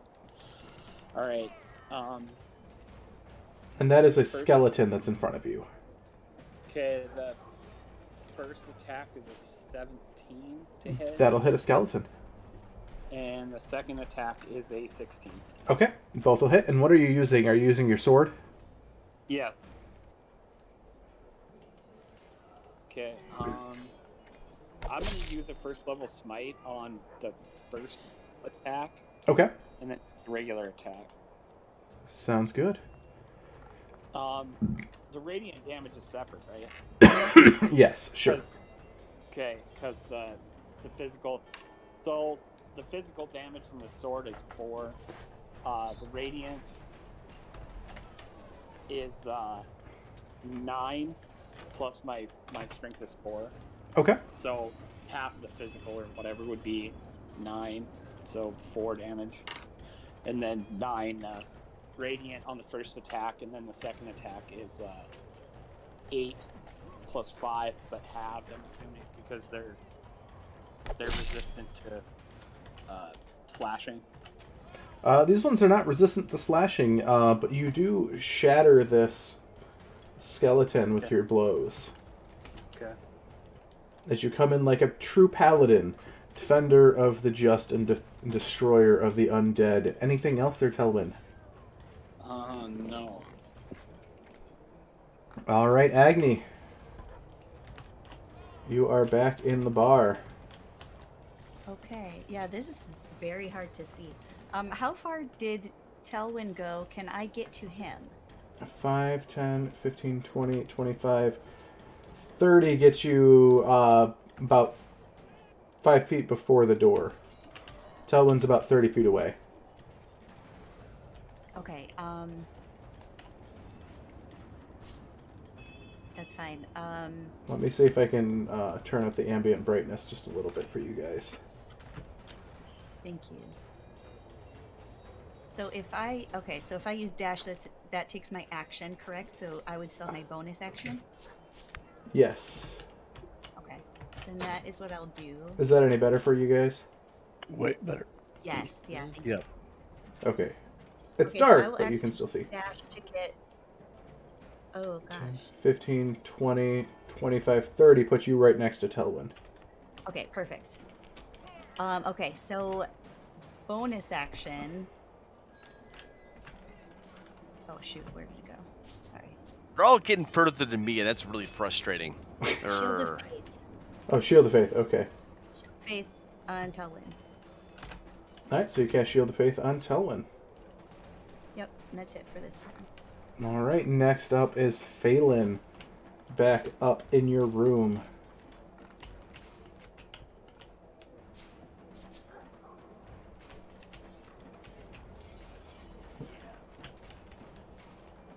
Phelan, what are you doing?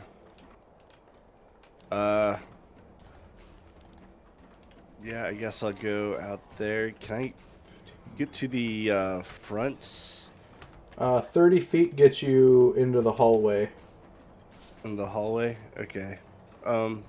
You still have another room to get to the door. Okay, yeah, I'll use my action to dash. 10, 15, 20, 25, 30 puts you right next to Verne. Alright, As you can see the scene going on below, but it's not easily seen. how far down is the ground? 5, 10, 15, about 20 feet. I will face step down to the ground, 30 feet. 5, 10, 15, 20, 25, 30. Alright, you're on the ground. Yep, that's everything. Alright, next up. You're going to hear a wailing start coming from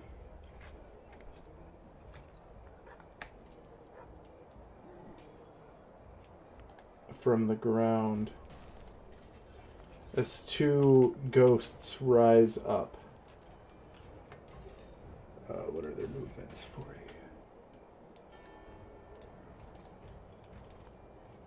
So 5, 10, 15, 20. 5, 10, 15, 20. They're not seeming to be bothered by any physical barriers. And then you hear the keening as the ghouls rise.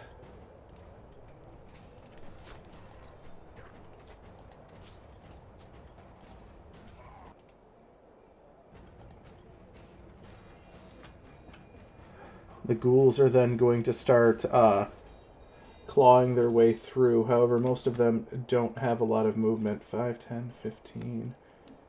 5, 10, 15. 5, 10, 15.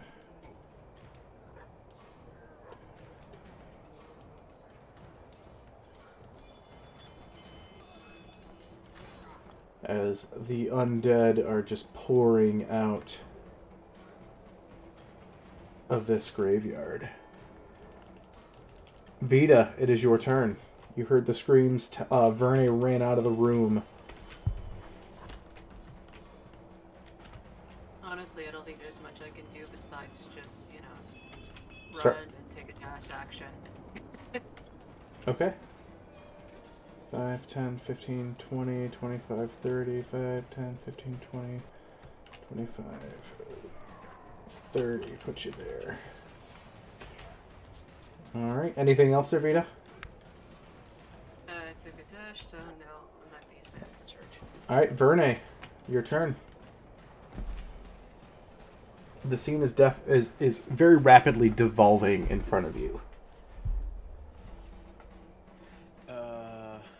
Well, I first want to get to the edge of the balcony there so I can see that zombie that I hunter's marked. Yeah. So 5, 10, 15. Then I want to take my 2 longbow shots at it. Alright.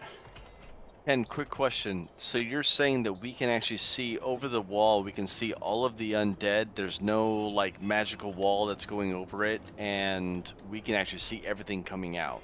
Well, we with dark vision at the very least. You with dark vision, so you can see them rising from the grave, yes.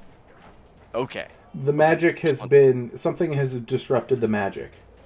Okay. And so they're not currently being hidden like they would be normally if the gate was closed.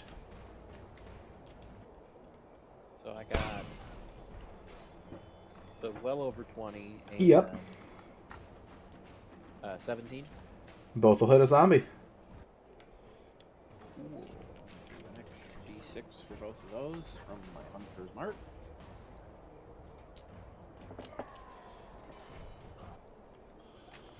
Oof.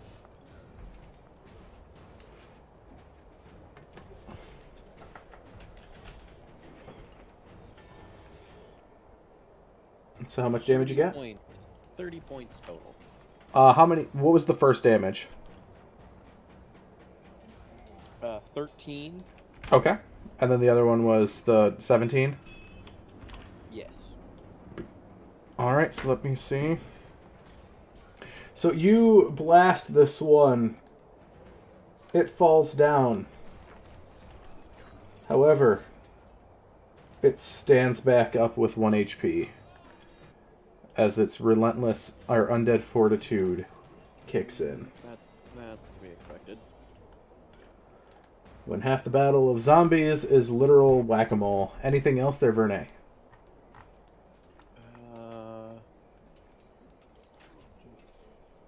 think I have any other bonus actions.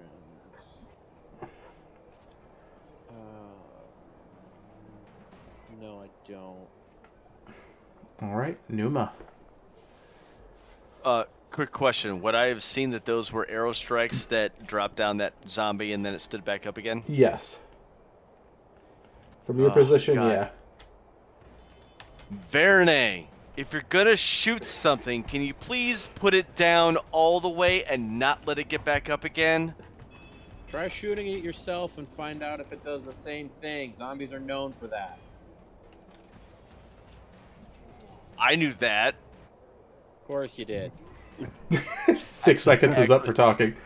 What is Yep, your I action? don't think I actually do that. I will actually take a shot at the one that he did that got back up, Okay. thinking that I'm gonna be the one to put it down. And yeah, we're gonna go with this dice. 13 That'll hit a zombie. plus 11, yeah, like 24. Yeah. That'll definitely hit a zombie. Okay. What is that? Is it D8? Yeah. That'll be 15 points of magical piercing. Alright. It goes down and comes right back up. Alright, what the and then I will let me ask you a question. Based on the field, Yes. and so with sharpshooter, looking through what it has, can I hit the thing in the way fucking back that looks really big and dangerous? From where you're at... Or what I think is like the most threatening Yeah. thing based on... You could absolutely try the big thing. That he literally pulled out a monolith and is wielding that as a club. Okay. And then, so with my second attack, I'm just going to say, alright, you're right. Faraday, we might want to focus on the thing in the back. And then I will take my second shot at the very large shape in the back. Okay. I will do this at sharpshooter. Sounds good to me. Ooh, that's not going to hit. That's going to be an 11. It's not going to hit. On that thing... 11 will miss, unfortunately. Yeah, I rolled a 5. Son of a... And can I move? I got 30 feet of movement. Can I move to, well, looking at the character to the left, which would put me like kind of actually underneath Vernay almost? 15, 20, 25, 30. Yeah, so that way I can kind of look and I get a broad angle Yeah. of basically almost everything. Yep. That's my turn. I'm good. Alright, so now time for the skeletons. The skeletons are going to... first off, this one is going off 5, 10, 15, 20, 25, 30. No, so there's only 2 of them left. This one is going to rush up to Telwyn and is going to take a swing with its short sword. And completely, his goes to swing and his arm falls out, literally from old bones. His arm falls off. The other one is going to then shoot at you, Numa, with the short bow, seeing you shoot. But a 13 will miss you, I'm pretty sure. Yes, 16. All right. Next up, the little girl in the background is just going to start slowly moving up.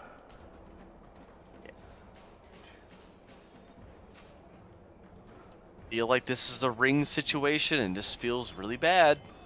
10, 15, 20, 25, 30, 35, 40, 45, 50, 55. Oh, you're so lucky there, Numa and Phelan. You guys are just out of the 60 feet. It just sort of comes to the edge and just... You see her visage sort of shift and change. And as I need Agni, Telwyn, I need you two to make a wisdom saving throw against the horrific vision that is this little girl's undead form. Agni, you get +3 from being within 10 feet of me. Sweet. This is against frightened, by the way, if that matters to either of you. Oh my goodness, I don't think I...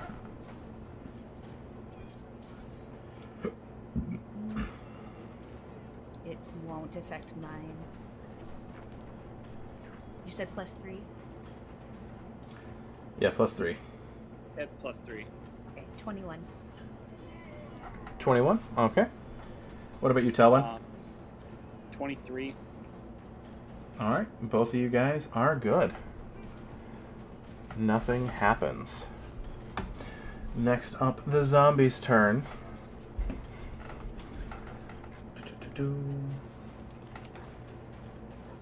Agni, you're going to have a zombie come up to you. 5, 10. I do not consent, sir. Well, that's the thing about zombies, is they're not big on that. Unfortunately. 5, 10, 15, 20. No, not on the gateway, on the ground. Thank you. 5, 10, 15, 20. Not the same as turning somebody into a dinosaur and making them squish evil people. Yeah, so Agni, you're going to take a slam attack, and Telwyn, you're also going to take a slam attack from these zombies. On you, Agni, that'll be a 12. Miss. And on Telwyn, that'll be a 21. That exactly hit. With the Shield of Faith as well? Yeah. Okay. For a grand total of 2 points of bludgeoning damage as it rolled Snake Eyes for its attack.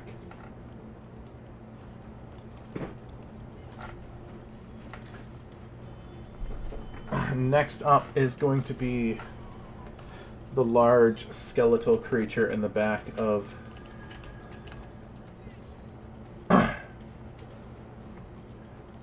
the area. It's gonna 2, 3, 4, 5, 6 crushed down by the gate, and it's going to take a swing at the wooden frame of the gate as it is going to shatter that.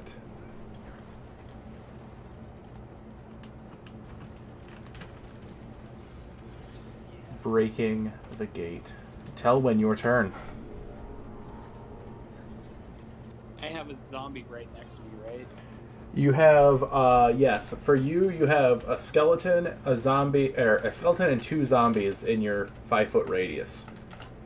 Okay, I'm gonna attack the zombie that is in front of Agni. Okay, so that's the one that has had a couple arrows into it. 16 to hit. That'll hit.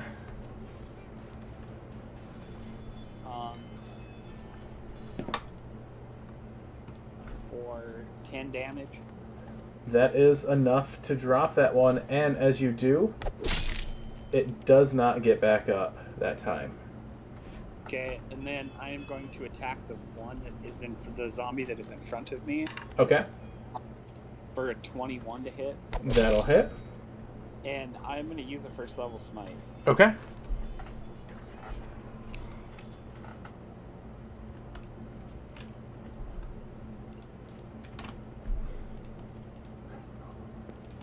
For a total of 24 damage. 24 damage. All right.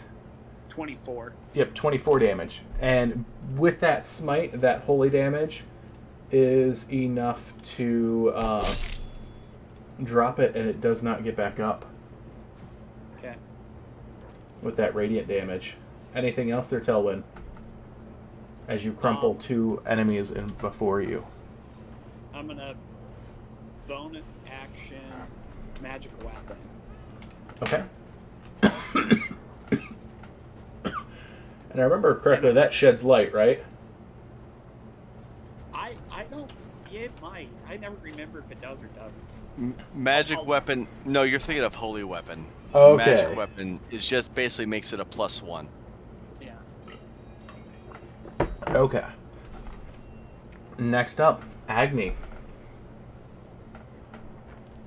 I will use my action to cast light on Talwyn's sword, or whatever weapon he's using. All right. Let's tell when you are now glowing. Yes, you are radiant, my darling. And then bonus action, I would like to cast spiritual weapon at 2nd level. Okay. So spiritual weapon. Where are you dropping it? I guess maybe behind. Yeah, right there is good. Like 10 feet in front of Telwyn. Yeah, that's good. Then anybody who has seen Agni's spiritual weapon in the past will notice that it looks a little different. Like it's kind of it used to look like a golden coin that just spun in circles and slapped everybody, but it's kind of changing a little bit, and it's starting to take on the shape of like the outline of a flame almost. It's just slightly strange. It's like kind of blurred, like in between. So the spiritual weapon can attack right now, correct?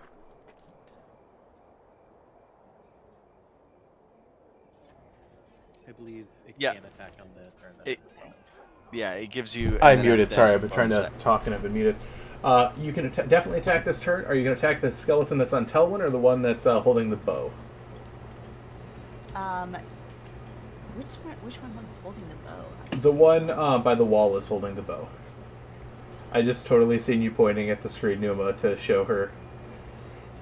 Yeah, thanks. And then I'm like literally like, oh, this one right here. And We've yeah, all. that doesn't work. Okay. I've been The there one so with many the bow, times please. online. I appreciate it though. It's the intention. Yeah, I will have it attack the one with the bow. 2, please. All right. So, boom. 17 to hit. 17 will hit a skeleton. I don't know why I just used the D&D Beyond dice, because that was dumb. It's okay. It still hit. 11. 11 points of force. Yeah, force. Thank you. All right, sounds good. He's still up, but his bones are cracked. Anything else? That is it. All right. I'm training on my shield of faith as well. Okay, Phelan, your turn. All right. I want to move 30 feet as close as I can get to all of the undead, and still try and be within 30 feet of the 2nd floor balcony. You're there, yeah. That's 30 feet of Okay. movement puts you right up next to a skeleton. Okay. I will turn undead. All undead in 30 feet. It's I think it's a wisdom Yeah. 16. Yeah, wisdom 16. Anything that fails that is a CR 1 or lower is destroyed. So the ones that are outside of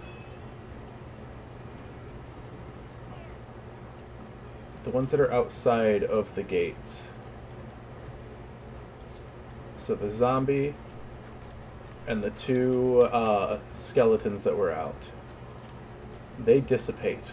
But everything that is still behind the wall, you see the turn, sort of a white barrier appears around where the wall is.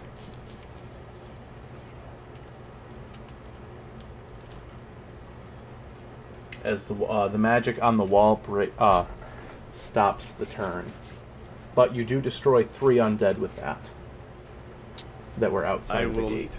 misty step back up to the second floor balcony. All right. Except for I can't do that. I have to just go like that. Okay, cool. There you go. As I do not want to be down there with the giants. I mean, that is fair. Anything else there, Phelan? See, that's action, bonus action. Yeah, that's it. All right.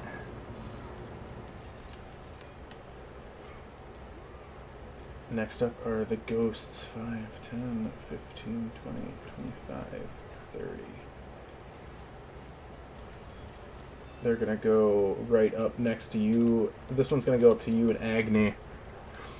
Telwyn. The other one's 5, 10, 15, 20. And it's going to take to the air 25,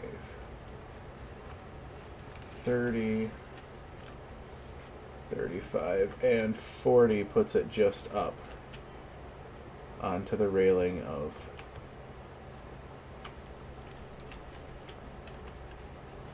there. So both of these ghosts are going to let out a horrifying wail, a shriek that settles into your bones. As I need, this will be Phelan, Telwyn, and Agni. Both of you need to make 2 wisdom saving throws. 2 wisdom saving throws? As both of these ghosts are using the same ability at the same time.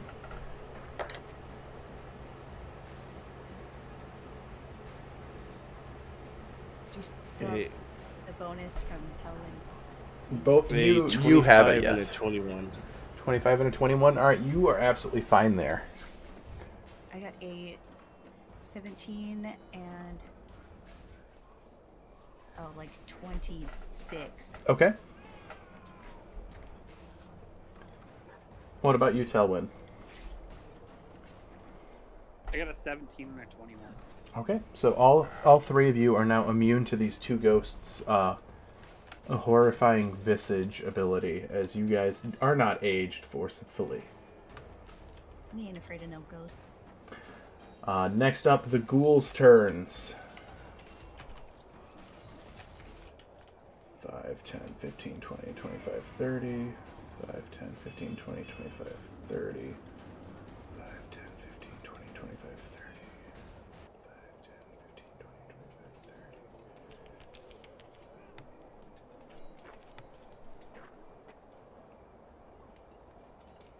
The ghouls look like little frogs. Ghouls are rushing, but they can't get out yet. Vita, your turn. You Alright. are just in...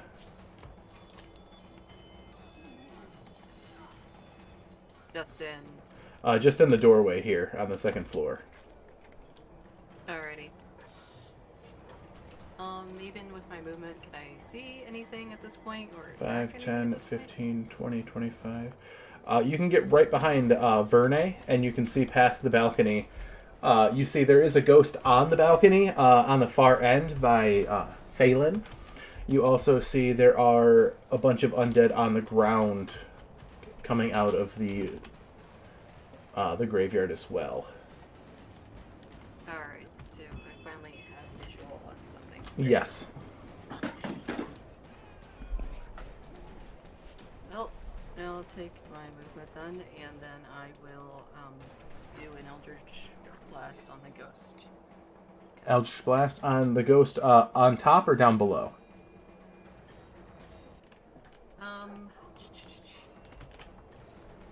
The one on Phelan or one the for one each, on Actually, I Agni? have one for each. You could, yeah, absolutely. Alright, let's just do it that way then. Sounds good. And It was a 19 for the first hit. That'll hit. This will be for the one below, and it was 8 damage. So 8 damage. All right. The one above is 21, That'll hit. 5 damage. And 5 damage. All right. Anything else there, Vita? No. All right. Sounds good. As you both hit them, and it seems to make an impact on their spectral form, which is more than a lot of other weapons would do on New Ghost. Verne, it is your turn. So, can I make a check of some sort using undead being my favorite enemy to assess the non-common undead in this fight? Like, I know skeletons and I know zombies. Those are common enough where I feel like Burn would probably have a general gist of them. You can take But your for, like, action to choose those, one and choose one. to do an Arcana check. Or a religion check. Because they are undead. I will do the little ghost girl Okay. because I'm scared of that one. Advantage because favored enemy. That's lovely because that made it a natural 20 for a total of 24 religion check. You get the feeling that she's some sort of banshee with the crying that she's been doing. So with that, you do know as you were preparing to hunt a banshee before you came here, that the wail is what kills a lot of people. So Verne's gonna call out, that little girl's ghost is probably a banshee. We need to take it out fast. Don't let her yell.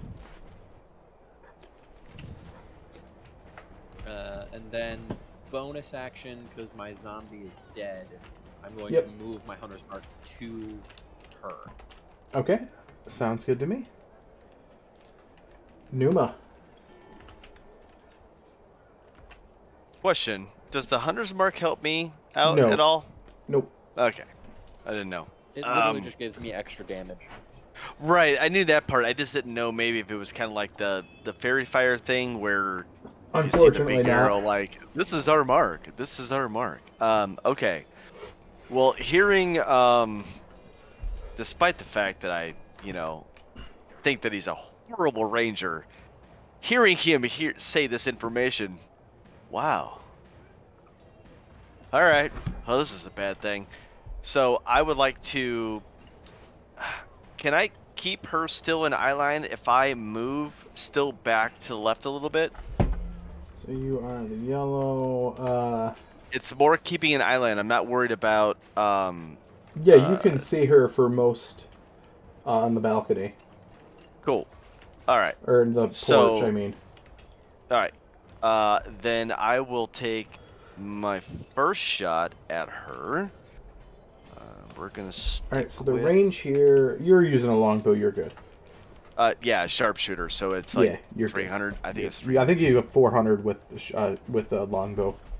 Oh yeah. So 600 that. feet. Thank you. So that's a natural 11 for a 24. That hits, right? I'm assuming. 24 to hit, yeah. Okay, cool. So I'm gonna go ahead and roll the damage. Oh, that's a D6 and a D8. And you are that'll sharpshooting, be- you said? No, I am not. So that's gonna be 13 magical piercing, Okay, 13 But- magical piercing, okay. but I'm going to insert an arcane shot with this, and it's going to be where did you go? Banishing arrow. The creature that's hit by the arrow must also succeed on a charisma saving throw DC 16 or be banished. While banished or incapacitated, no speed, blah, blah, blah. At the end of its next turn, it reappears in its space. So it not only loses this turn, but its following one. Okay, so as you launch the arrow, it goes over the barricade that is the wall. From your angle shooting at her, the wall, it's a low wall, so you can shoot over it. Right. As you do that, the arrow slams into her, but the banishing magic fizzles as she is behind the protective barrier of that desecrated ground. You still did the damage, but seeing the turn not work into this and the banishing stuff, you're starting to put that this wall protects any undead that are inside of it from being forcefully removed. And seeing that fizzle out, I'm going to be like... But you've seen the damage still physically hit her.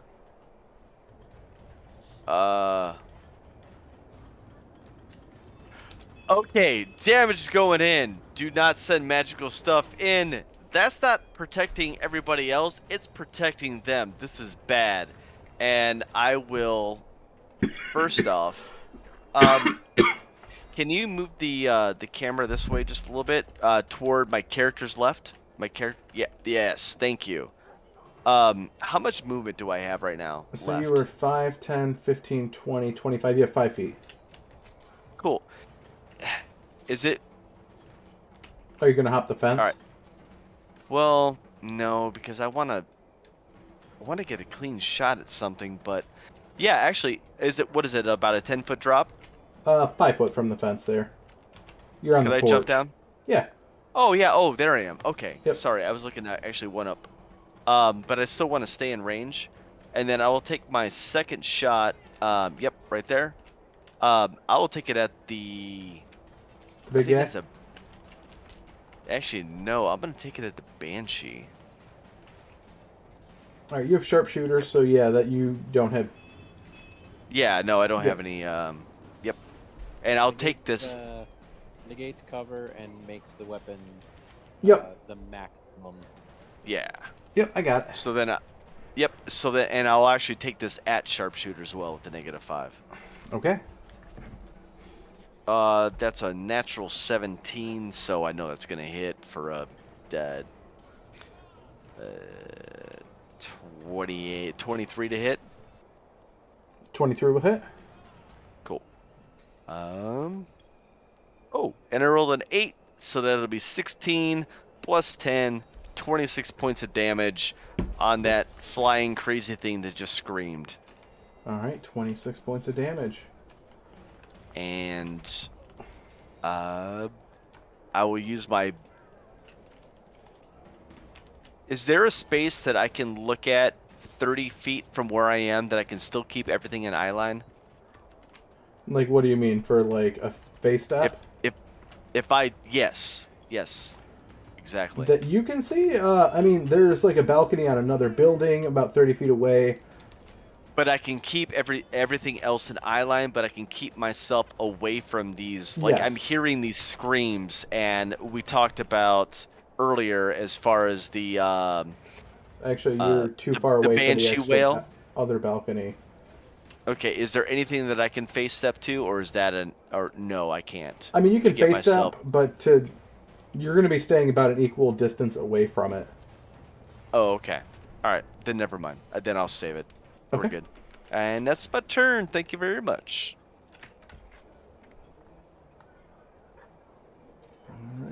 Alright. There's no skeletons left. So I'm just going to remove those. They got... the Banshee's turn. You're just going to cry, Why are you hurting me, you bad people? And she's going to float on out into the middle of the group, and she is going to let out a wail. So this is going to be Phelan, Telwyn, and Agni. You guys are the only 3 here that are in range of this that are living. I need a Constitution saving throw.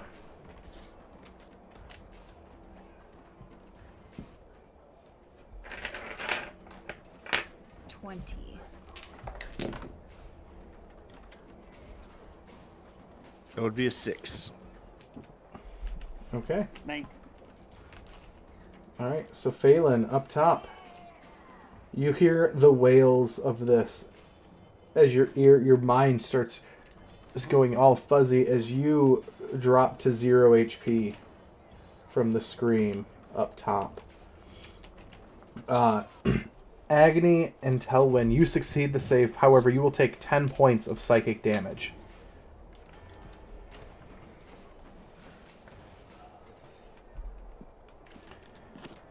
The zombies are also gone. There, I believe.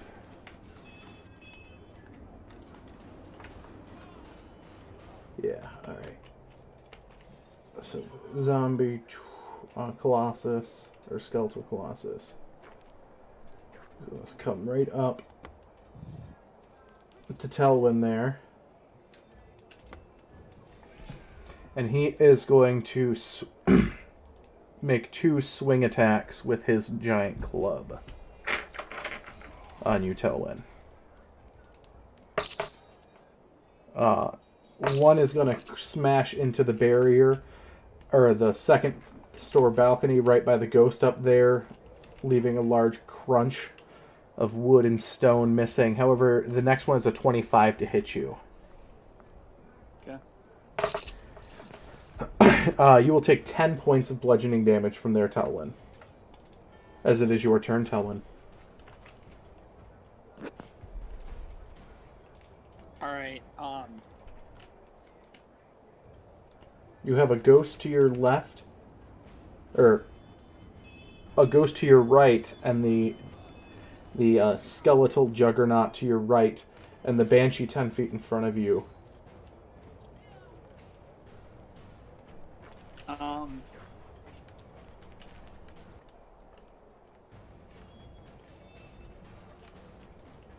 You said that tall thing's a skeleton of some sort? Yes.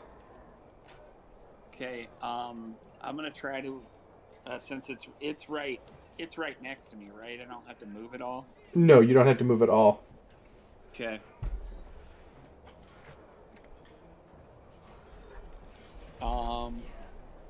The first attack is a 16. 16 will hit. And the second one's a 22. Both will hit. I'm going to use a second level smite on one of those. Okay, this is undead, so it does get an additional smite damage. Okay. Or smite die.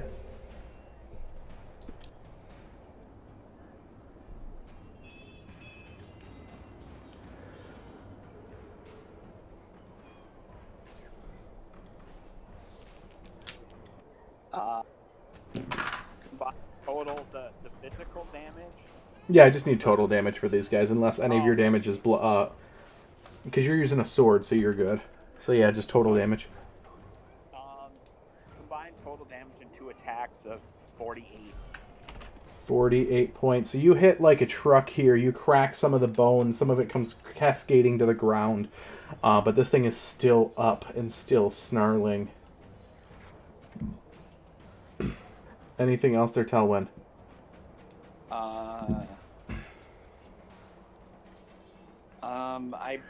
Given the situation, how many people have taken damage? What's that? No, I don't think I'm in a situation close enough to use this. So my turn is over. Okay, Agni, your turn. Okay, so just to clarify, that is a ghost directly in front of Yeah, me, ghost right? isn't directly in front of you. Okay, well, since I am definitely not scared of that bitch, I'm going to just pass through them and move to the I guess to the spot diagonal in between Telwyn and my spiritual weapon. Okay. And then I would like. Ooh, I would like to channel divinity, turn undead, please. That is, if they can see or hear me within 30 feet of me. Yep. You need to make a wisdom saving throw, DC 14. So the ghost, and that is what level is turned or destroyed? This will be a started CR1. 1/2. Yep. I thought, isn't it 1/2? Is No, it 1? not level 8. It's CR1. Okay, thank you. All right. So the two ghouls that are in that have not, or that have already left the barrier there yet, they are destroyed.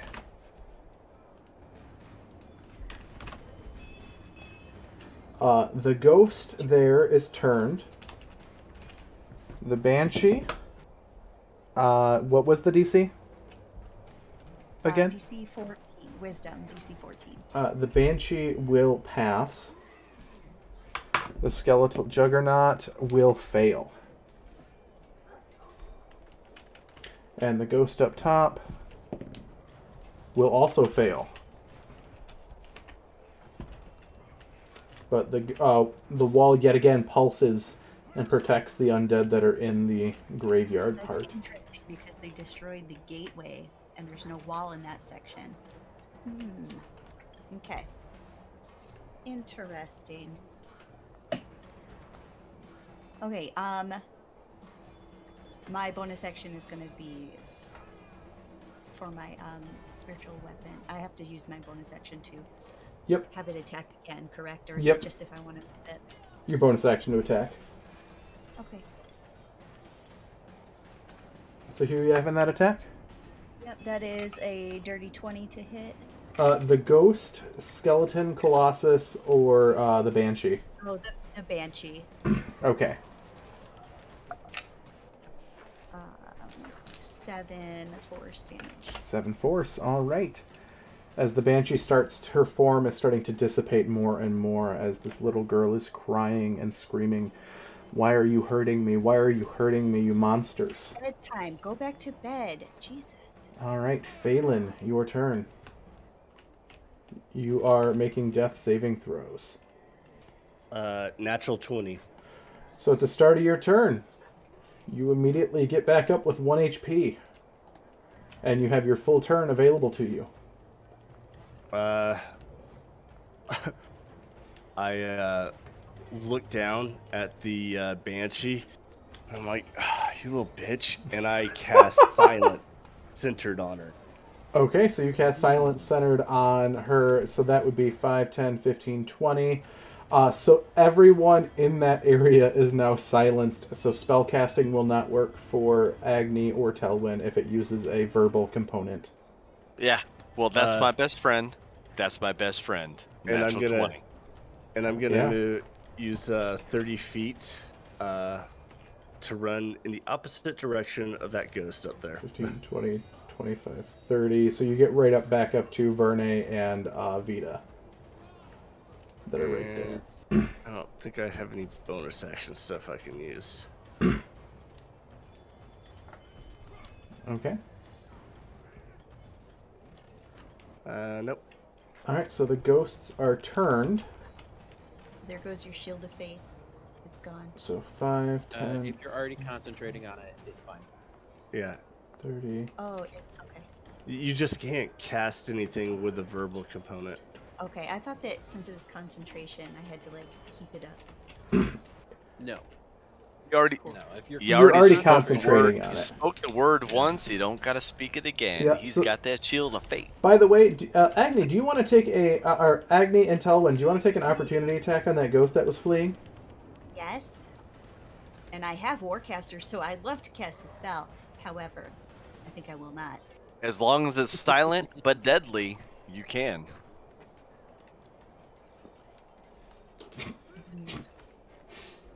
I don't think I'm just any of laughing them. for someone. I'm chuckling at that one. That was pretty good. Thank you. At least somebody was giving me a chuckle on that one. So what are you doing, Agni? Definitely not casting a spell. I am going to attack it with my mace, I guess, since it needs to be melee. You can use your. Yeah, you can use a spell if you have Warcaster, as long as it's not a verbal spell. You Literally also all have of your my spells have a verbal component, Mm. so you that's have your not enough. weapon up too. Yeah. Your spiritual weapon. Yeah, oh, I can use that as my. Not for an op attack. Okay, yeah. So then just my mace. Then Yeah. this is gonna be an 18 to hit, That'll hit the ghost. and. And is your 5 mace damage. magical? No, it is not. Alright, so it doesn't seem to do as much as you'd like, and breaks the turn of the ghost. Telwyn, are you taking an op attack on that ghost? Yep, damn and it. I use my first level smite on it. Okay. 22 damage. 22 damage. That seems to do a sizably lot more than what her little mace did. As it was turning around, it's going to then come around back to you, Telwyn. A little mace that could. And this is going to make a withering touch at you. And have a 15 to hit with you, which will miss you, Telwyn. The next Little mace ghost, that thought about it and went meh. that ghost fled into the corner. He's actually through the building right now. The ghouls that are left here, 5, 10, 15, 20. 5, 10, 15, 20. 5, 10, 15, 20. I know. 15, 20. 5, 10, 15, 20.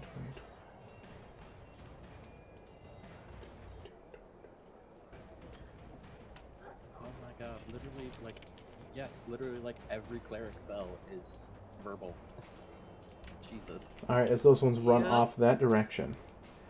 Vita, your turn. Alright, so the ghost on top basically went through the building, correct? He's, you can still see him, partially. Alright. Just good to know. Let's see here.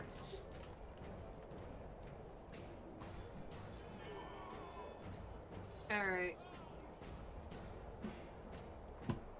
I guess if I am within Eldritch Blast range, I will try for the Banshee.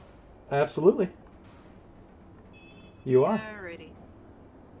So that's gonna be 22 first. That'll hit. Only 3 damage. Alright. Still up. 21 for the next. That'll absolutely hit. 8. 8 points. Mm-hmm. Alright, so with a wail that the little girl just stop hurting me. You were a bad daughter. You're killing You killed you're your father. killing You killed your father. as she dissipates. Also, no one can hear that because it's in the middle of Oh yeah, because it is silent. Yes. I don't even care. There's a lot of flipping off going on. I'm pretty sure she just needed a drink of water and needed to go back to bed. Alright, anything else there, Vita, as you kill the Banshee? Actually, that changes a lot of what I was going to do. Is it worth an action surge? Yes, it's always worth it. Sometimes it's not. I'll hit the big guy. Why not? Do you not read the Let's add shirt? some surge. I was So you're- pointing. Yeah, I see. So you use your action surge, alright, and you're going after the skeleton Colossus. Yeah, but actually, I want to use my bonus action before I take some movement here and give to my healing pool to Valen, who I should still be able to see at this point. He's right next to you. He's within 5 feet.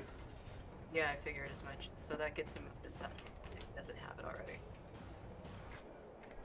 Okay. And then I'll go for... I don't think I can actually swing and hit him. I know he's So- tall and I have a glaive. So you're not quite with your movement able to get to him, but you could swing with your glaive when you get close enough to him from the balcony. So can I move and try? I Uh, know I haven't taken my movement. so your movement Yeah. put you to 30 right there. You're not close enough to hit him with the glaive yet. Can I have a question? Yes. Couldn't they actually send another Eldritch Blast? I am going to do an Eldritch Blast. I'm just checking to see what I can and cannot do. Yeah, she's just. Oh, The okay. speed is Vita was- better if I can get there. Okay. Yeah, Vita was just trying to see if they could. Their options there. Gotcha. So Alright, my fault. you're about 5, 10, 15, 20 feet away from them at this point. Alright, time for the did an action surge. Gonna do another Eldritch Blast then. Okay. Let's go 19 to hit. 19 will hit. 6 damage. All right. And then the other one was 18. Does that hit? 18 will hit. Great.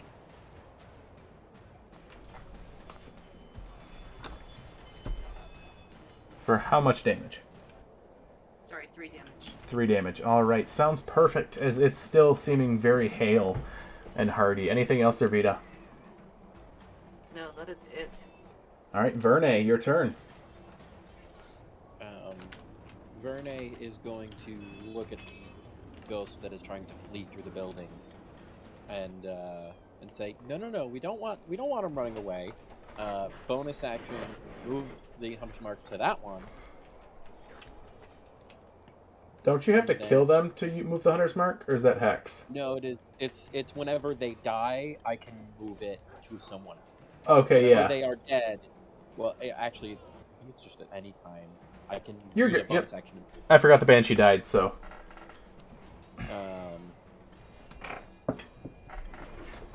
Yeah, if the target drops to 0 hit points before the spell ends, you can use a bonus action to move it. Yep. And then I will, using 2 silvered arrows, just because I know ghosts are weird, I'm going to take 2 shots. Okay. So are you moving at all? No, because I don't think I don't have to, so I'll just take 2 shots. All right. That would be over 20 Yep. and a natural 20. Heck yeah. That's 3d8s and 3d6s. Don't know if it changes because of Hunter's Mark being magical or silvered or not, but you need it separated at all. Nope, not for this. Good to know.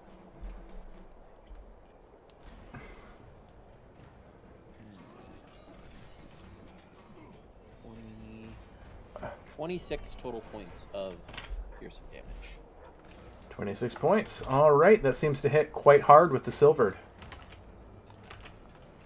Anything else there, Verne? Nope, that's action and bonus action. All right, Numa.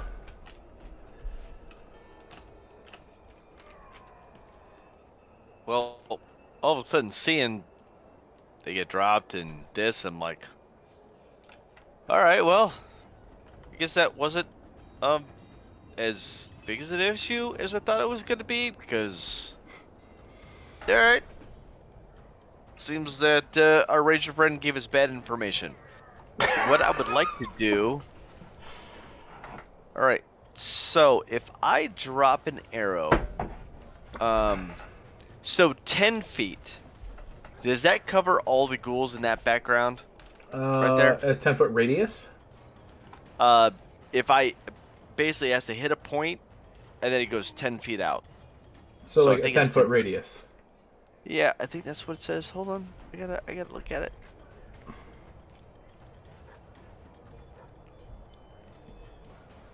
All targets within 10 feet. Yeah, so if you actually hit this ghoul here, you would get all 5 ghouls that are right here and the giant, the edge of the giant with it. Do you mean the very first one? The very front one? Yeah, so the one I'm hovering over right now, this one. Yep, that one. If you hit Alright, him, cool. you'll hit the skeletal Colossus and the 4 ghouls around him. Alright, then I'm gonna take my first shot at him. Okay? I'm assuming I can still see him from where I'm at. Yeah. Okay. Doot. That's gonna be a 25. Pretty sure. Yep. 25 25 hits. hits. Cool. I love the attack animations in this. And that's going to be an 11 points, I'm sorry, 14 points of magical piercing. 14 points of magical piercing. All right, so that hits the ghoul, and it's still up. And so everything cool. else will take that 14, or? Nope. No, I haven't said that yet. Okay. I'm kind of like hoping for a natural 20, I'm not going to lie. And then I will take my second shot at that one. I will take this at... No, I'm not. Yeah, I will. Sharpshooter. Okay. Oh, God. 17... 13 to hit? 13 will hit. Oh, thank God. Alright, so it...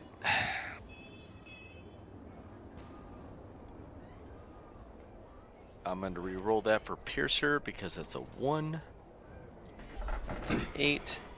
So it's going to take 16 plus 10, 26 points of magical piercing. 24 points? 26 points. 26. All right, that is enough to kill that one. Cool. And then everything around it, including that, but it doesn't really matter, is going to take 2d6 points of force damage, which is going to be 7. 7 points. All right. I'm pretty sure it's force. 1 second. Yep. And that is my last arcane shot. They are now all gone. And is there... Would you mind panning back over to my character real quick? Yeah, give me just a second here. Sure. After your... Yeah. Well, I guess I'm not really in danger of anything. Well... You're like the furthest one from danger right now. Am I? Alright, well, tell you what. Can I go, like... Let me go, like, 10 feet down, like, kind of go over, like, where those steps are at over there? Can I just, like, go over, steps in front of that building? Oh, so like here. Yep. I just want to go over there. I just want to keep, like, a good eye line and everything, and, Yeah. Yeah, that's, All that's right. it. Bunch of undead that are dead.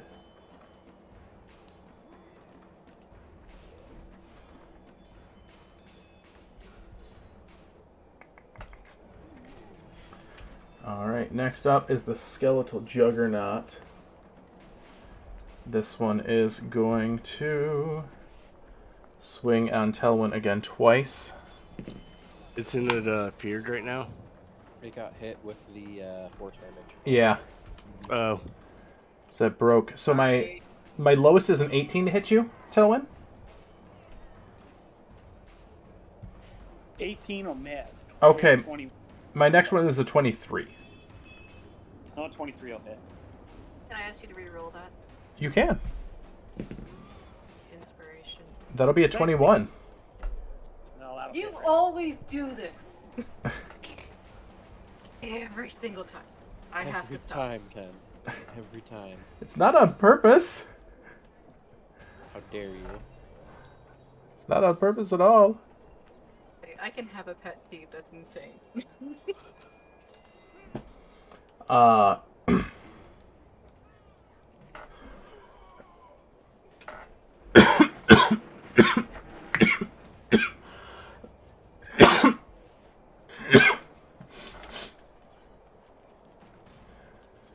right, so that'll do a grand total of 9 points of bludgeoning damage on you there, Telwyn. Gotcha. And then Telwyn, it is your turn. All right. I'm having a hard time seeing, like, those ghouls that, like, were close. How far are they away from me? Ghouls that were close. You got, let's see here. The ghouls that are close are, one's within 5 feet, the other one is within 10 feet, and the ghost is still on your right with the skeleton Colossus on your left. Okay, and can I see the ones that are just past? Like, how far are they away? 5, 10, 15, 20, about 25 feet away. Okay, I'm gonna attack the big Yeah. skeletal thing with my first attack. Okay. 21 to hit That'll hit. for 11 damage. And then I'm gonna use the second level smite on the goat. Is it right next to me? It's Yeah. hovering, so Yep. okay. And that's a 18 to hit. 18 will hit.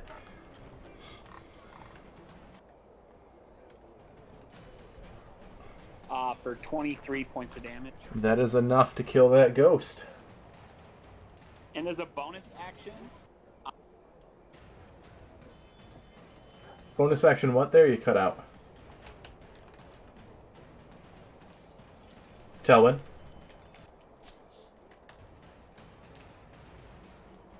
Telwyn, I think you accidentally muted yourself. I'm gonna use my bonus action to use my channel divinity. Okay. And so, I have to. My name is Telwyn, and I would like to use my divinity to kill everything. The champion challenge. Everything within 30 feet of me must make a wisdom saving throw. DC 14 and can't willingly move more than 30 feet away from me. Okay.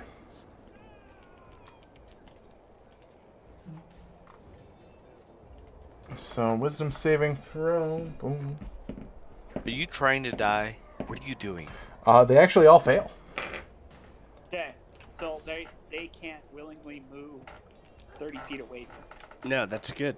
Because then we could just go in there and do cleric stuff and get rid of all the zombies. Okay. So, next up is going to be...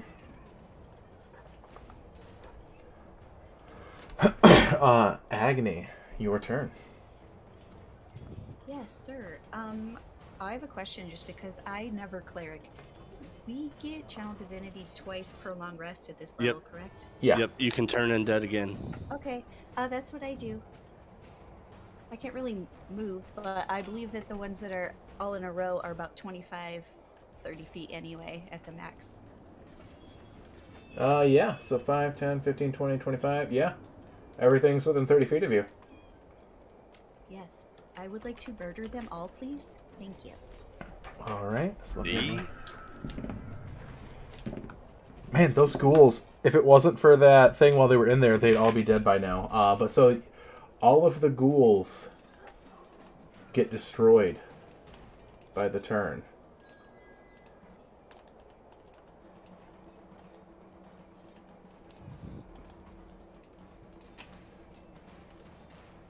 As all you have left is the ghost actually.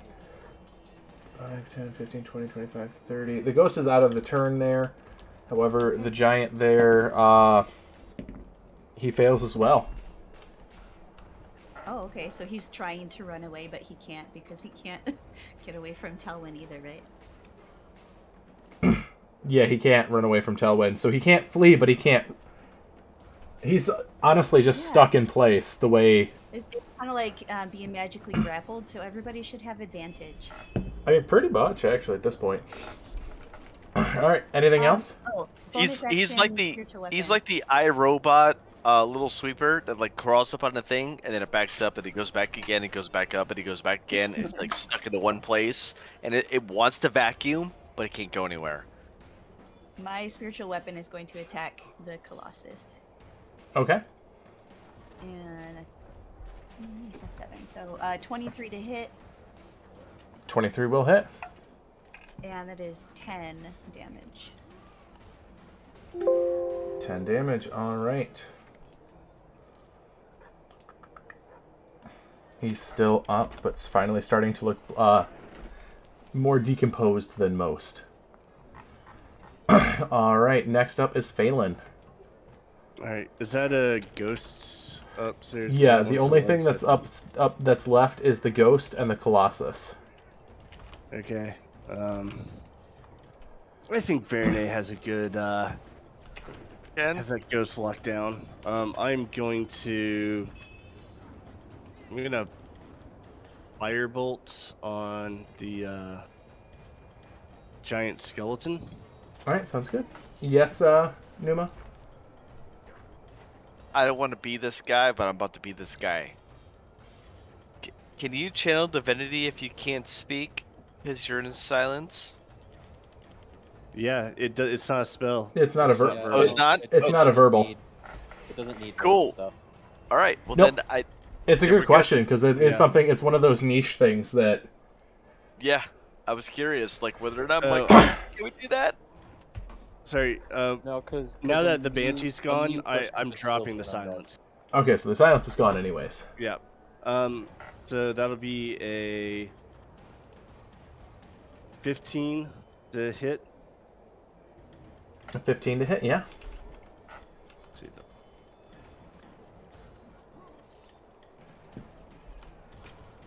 17 fire damage. And then bonus action, I am going to, at 4th level, cast Spiritual Weapon next to the giant skeleton. Okay, so you're also casting spiritual weapon. Yep. All right. Just on the other side of them. And that'll be, where is that?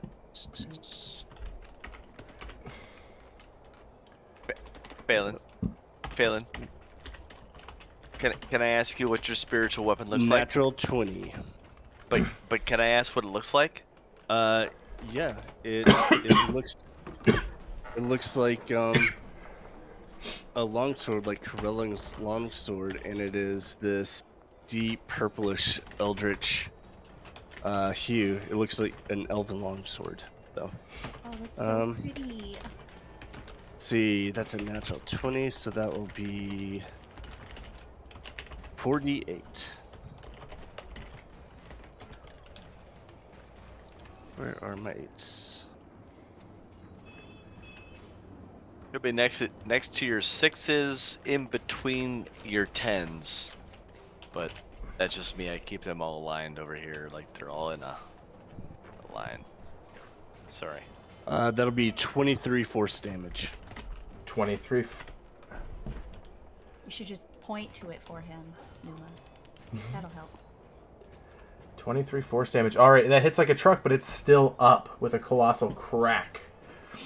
Anything else there, Phelan? Yep, that's it. All right. Next up, the ghost turn up top is going to 10, 15, 20, 25, 30 rush up. It has a 40 feet of movement. It's going to get like there. All right, it gets within 10 feet of Vita, and it is going to then let out. This one is going to let out a wail with its visage. I'll let everyone down there is immune, but Vita and Vita and Verne, you are not immune to this at this point. I need a charisma saving, not a charisma, wisdom saving throw. Sorry.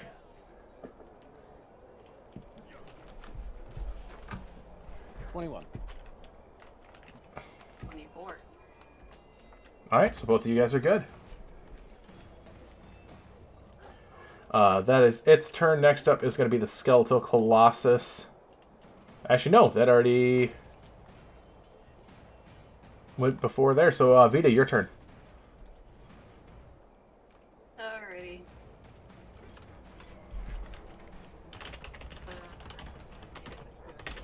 Really not happy. Alright. I guess the goal is then to,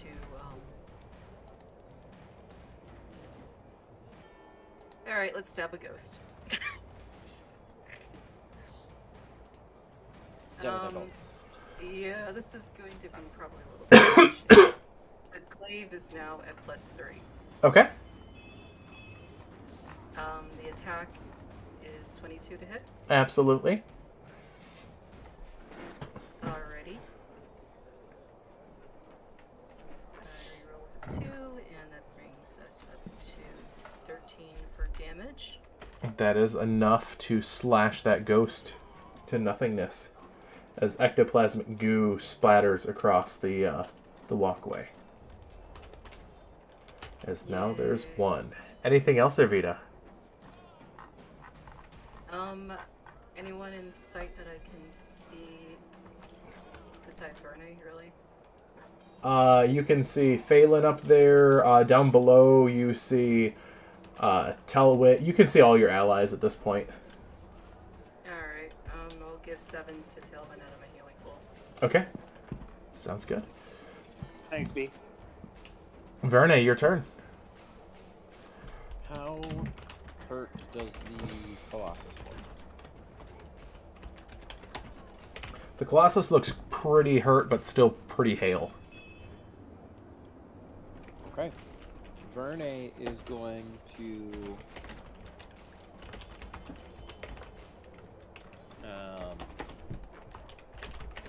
Verne's going to use their channel divinity and call out creature.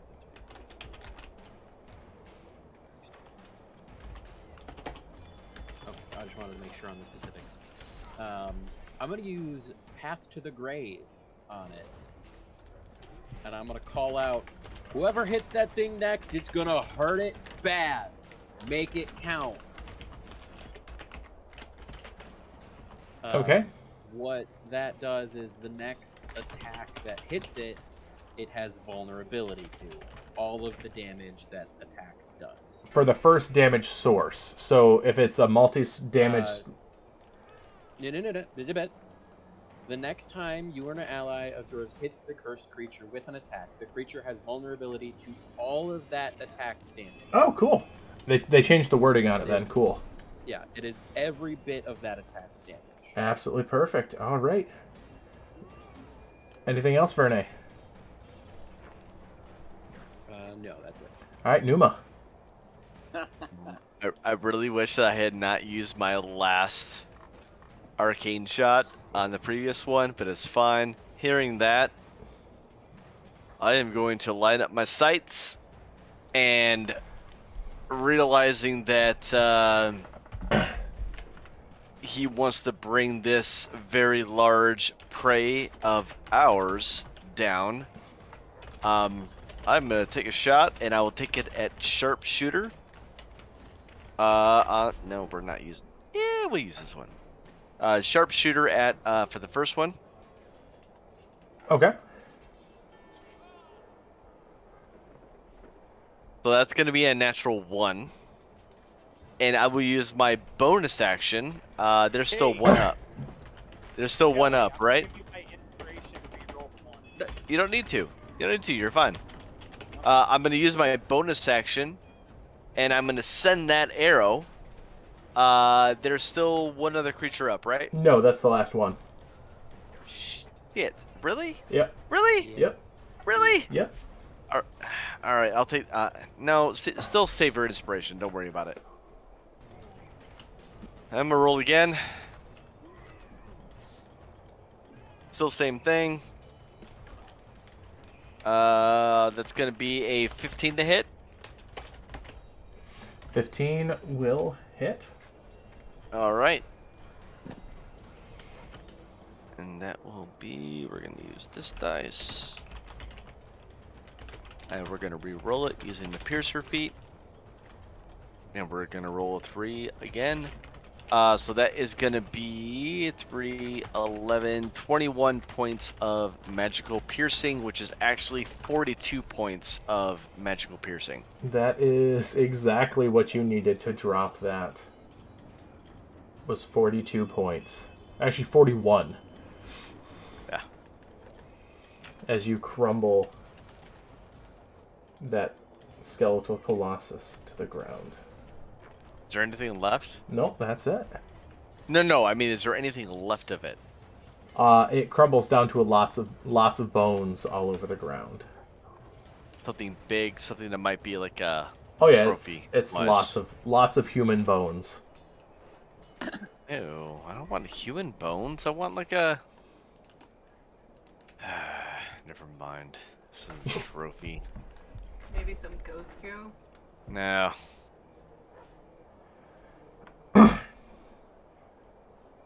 Hey, does anybody else look at this and realize that whoever cleans the streets has a terrible duty in the morning? Yeah. I would like to point out that the magic that we thought was protecting the town was actually protecting them. This is not a good thing. Can we, like, fix this? Balin's just going to flippantly try to dispel magic at the outside magic spell. Should we at least gather, like, up or downstairs? As I'm yelling to you upstairs. I think we're okay at the moment. Because I'm looking up at you. Alright. We'll be up there in a moment. He's just gonna, like, do his thing. Fine. Brandon got a bird, by the way. You got a bird? Yeah. What? Yeah. I don't have a bird. What the fuck? Yeah, well, I have a bird too. He doesn't know about it. My best friend. I'm sure I your have bird birds is too, bigger and than then I his flip bird. him off. Double bird. Yeah. They don't know about my best bird friend. Whatever.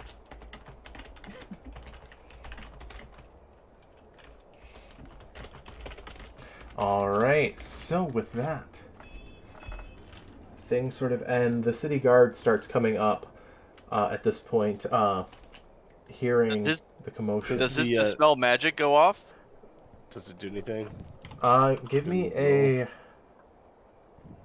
check. Okay.